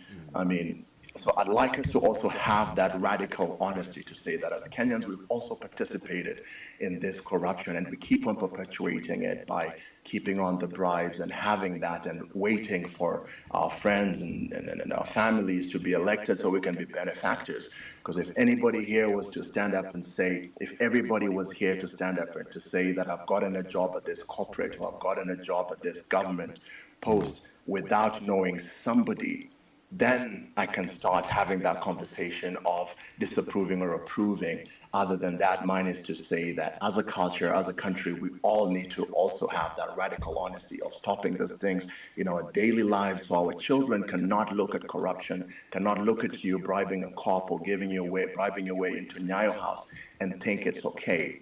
We have made it feel okay even in our daily lives. So that's just my 2 cents. Thank you, Lamek. We come to the round of closure, so let's pick just the final votes here. You can continue voting. We are running a poll on X. Just keep going there. You'll find an entire thread with all the 20 nominees, and you can put in your vote, yes or no, on against each of them. Sheikh Safrik, and then we hear from Jerry, and we'll come to a round of closure. Sheikh Safrik, go. Hi, everybody, and thank you for giving me an opportunity to contribute. Mine is, I speak as a person who has lost confidence in the government, and because of that, I don't see how I can approve or disapprove any process moving forward. When President Ruto said he was going to do some soul searching, I had a bit of hope because I thought maybe he was going to sit down and, just, rethink how he's going to do things better. And then when he came up with the names, renominating people who he had fired, and then gave us a window, a 1 week window when we didn't know who else was going to be nominated. And then he brought in the ODM guys. That's when, my confidence even went even lower. And then looking at the process of vetting, I find it to be very casual, laughing, the speaker, throwing in an answer here and there, commenting about each other's, wealth, in a very casual way, even how they're dressed and all that kind of thing. It really didn't give me any hope that anything good was going to come out of it. And then when they started talking about their wealth, I did expect them to say, you know what, I've made 100 million in the last 1 year. And because of the current economic situation in the country, I've actually employed 20 young people in the last 2 years because, I'm doing business, I'm investing in all these places, I'm making all this money. And, I'm creating employment, out there as I make all these millions. So, or maybe just talk about, their, their charity work. Probably they're, doing some work in the local communities as they make all these millions. So they came up as people who are just out there to create their own wealth, and they want to accumulate more. And then also they did not come out clearly to say what difference they're going to make, especially the ones who were reappointed, what difference they're going to make in terms of how they do things, and even put a bit of reflection on, how things didn't go well in their last, appointment, and how they're going to change things moving forward. So I think what we can do as a citizenry is just to become more proactive in our, in the way we check government. So more engaged. Probably this Occupy movement should become a bit more activated so that, yeah, sorry about that. Anyway, I'll end it there. Yeah, thank you. Jerry. Yes, thank you so much. I appreciate that I have a chance to speak. Now, I appreciate the earlier speakers. I want to say this. I just listened to one of the speakers say that each one of us somewhere has compromised. But I want to say here without fear of contradiction, I have worked with TSC for many years. I believe that I was hired because I was qualified. And I somewhere rose to some level, but I want to say that I worked with a school principal in Kirinyaga County who never compromised, whose board meetings were conducted according to the Basic Education Act. Now, what am I trying to say? That the bulk stops at the presidency. All of us here can remember Kibaki, I think first time also, where even Kenyans who are arresting would go to the road and arrest corrupt police officers because the culture was changing. So the bulk stops at the presidency. This vetting in parliament is a waste of our time. We don't need it. It is high-class nonsense by Wetangula and team. So what we need to do here, I listen and I think a lot of us are from the earlier generation, Gen X and all that. And we are playing like we are on the side. Like let the Gen Z do their thing. No, this is our fight. So because I have the opportunity to come here and to speak, I am urging all of us, August 8, Nane, let us come out and join them and fight like the Matibas did. They were not young, but they fought for this nation. The bulk stops as the presidency, and we need this presidency gone. Thank you, Jerry. Thank you so much. On our YouTube stream as well, Mama Aden says, many have seemingly resigned themselves to the belief that our constitution is the epitome of excellence, forgetting that it's merely a document. Its true strength lies in the integrity and dedication of those entrusted with its stewardship. When those in power lack fidelity, disregard their responsibilities, and perpetuate systemic corruption, even within institutions designed for oversight, how can we expect these nominees to genuinely represent the change that we so desperately need? The truly disheartening part of this narrative is that Kenyans have lost faith in every level of governance. The judiciary, now in the glaring spotlight, is inundated with petitions from citizens desperate for justice. It is telling that there is even a petition challenging the very fitness of William Ruto to remain as president. Consider this a dire warning. The window of opportunity for meaningful change is rapidly closing.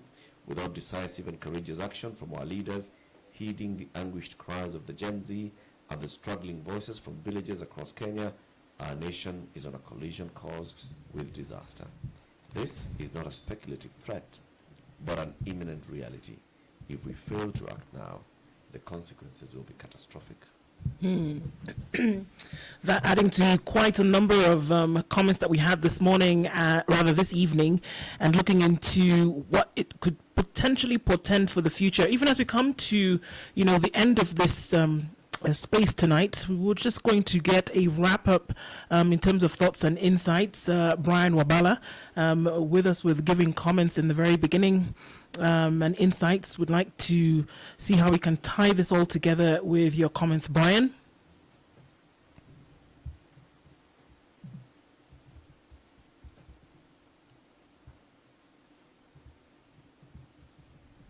Brian, can you hear us? I think he's having a challenge. Hi, Eric. Okay, go ahead. There he is. Hi, Eric. Go ahead. Sorry, come again with the question. So here we're coming to an end of this conversation and just looking for a wrap up and insights from you in terms of what your thoughts are and where we are going forward. What is potentially going to happen in the next couple of days? What will happen when the parliamentary committee comes back from its retreat, and what to look forward to and what to continue pressing for in terms of accountability. Okay. Thank you very much, Eric and Du. my takeaway from this conversation is that indeed it has been a waste of public resources for Parliament to have conducted such a kind of the vetting process. As to where this is, it had reserved some comments on public participation. So it's definitely clear from what everyone said and the key speakers regarding the failure of this fundamental principle, the Constitution, being adhered to, respected. And I think, as one of the senior lawyers once said, I think before the nomination of the CS candidates, when he said that if he doesn't get it right, then he's the problem. So we've all confirmed where the problem is, and as to whether there is going to be any change, I'm afraid that we may not experience any. And all I can say is that let's prepare for the worst and hope for the best. Thank you very much for those insights, Brian. It's been an interesting evening to be able to hear insights from around and to hear what the people's verdict actually is when it comes to a fundamental role that cabinet secretaries will play in government, especially at a crucial time in the country where, you know, the economy has been going through the ringers, many things not happening in the way in which they should, the nation basically on its toes and saying, you know, we're demanding accountability, we're demanding proper management of government. The next couple of days will be very interesting. Indeed. From what you've heard this evening, what do you make? What is the verdict? Well, I mean, it sounds as though, you know, there's a resounding no. To what? To the individuals that we see that have been nominated and at this point vetted almost in entirety for these positions. I mean, to be a critic of that, I have always said that, you know, we see these vetting exercises as almost window dressing. I'm sure that the vetting process has been completed in the sense that the individuals who've been nominated will be given the go-ahead. I see this already. I don't think it will be met with open arms by very many a Kenyan. And it'll take a lot of people back to the drawing board in terms of what needs to be done to ensure that government is accountable. Can I just throw, you know, cat among the pigeons? Sure. Do you think this whole conversation, this rejection, this, you know, pushback and saying, no, it wasn't a good process, they shouldn't have been nominated, Parliament is not a good thing, do you think these are very elitist? Do you think it's actually confined to an elite group of Kenyans? And that the vast majority, the masses, actually are fine with what's happening? I don't think so. I think we're getting to a point, I mean, you've heard me ask a question on very many occasions, what will be the straw that breaks the camel's back? And when it comes down to the wire, what is happening in your home? And can you draw a line between what is happening in your home and the person who sits in a position of government? And I think finally people are able to see that connection. And so there are folks who previously would have made a blanket statement or a blanket judgment. I don't think that's happening anymore. I do think at some level it is elitist, but I think for the majority of people who say no to a particular thing have now a fundamental understanding of what government is actually supposed to do. In order for you to have citizen-centric participation in government, there must be a fundamental understanding, and I think that we're getting to the point where that is actually happening, in Kenya at least.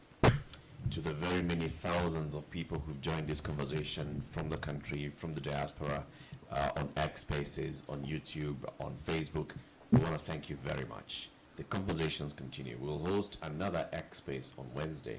This is after the report has been presented to Parliament, after we see the response from all members of Parliament. We'll host another one where the Kenyan people will then again speak to the issues. Asanteni sana. Do have yourselves a lovely time. Thank you for joining us.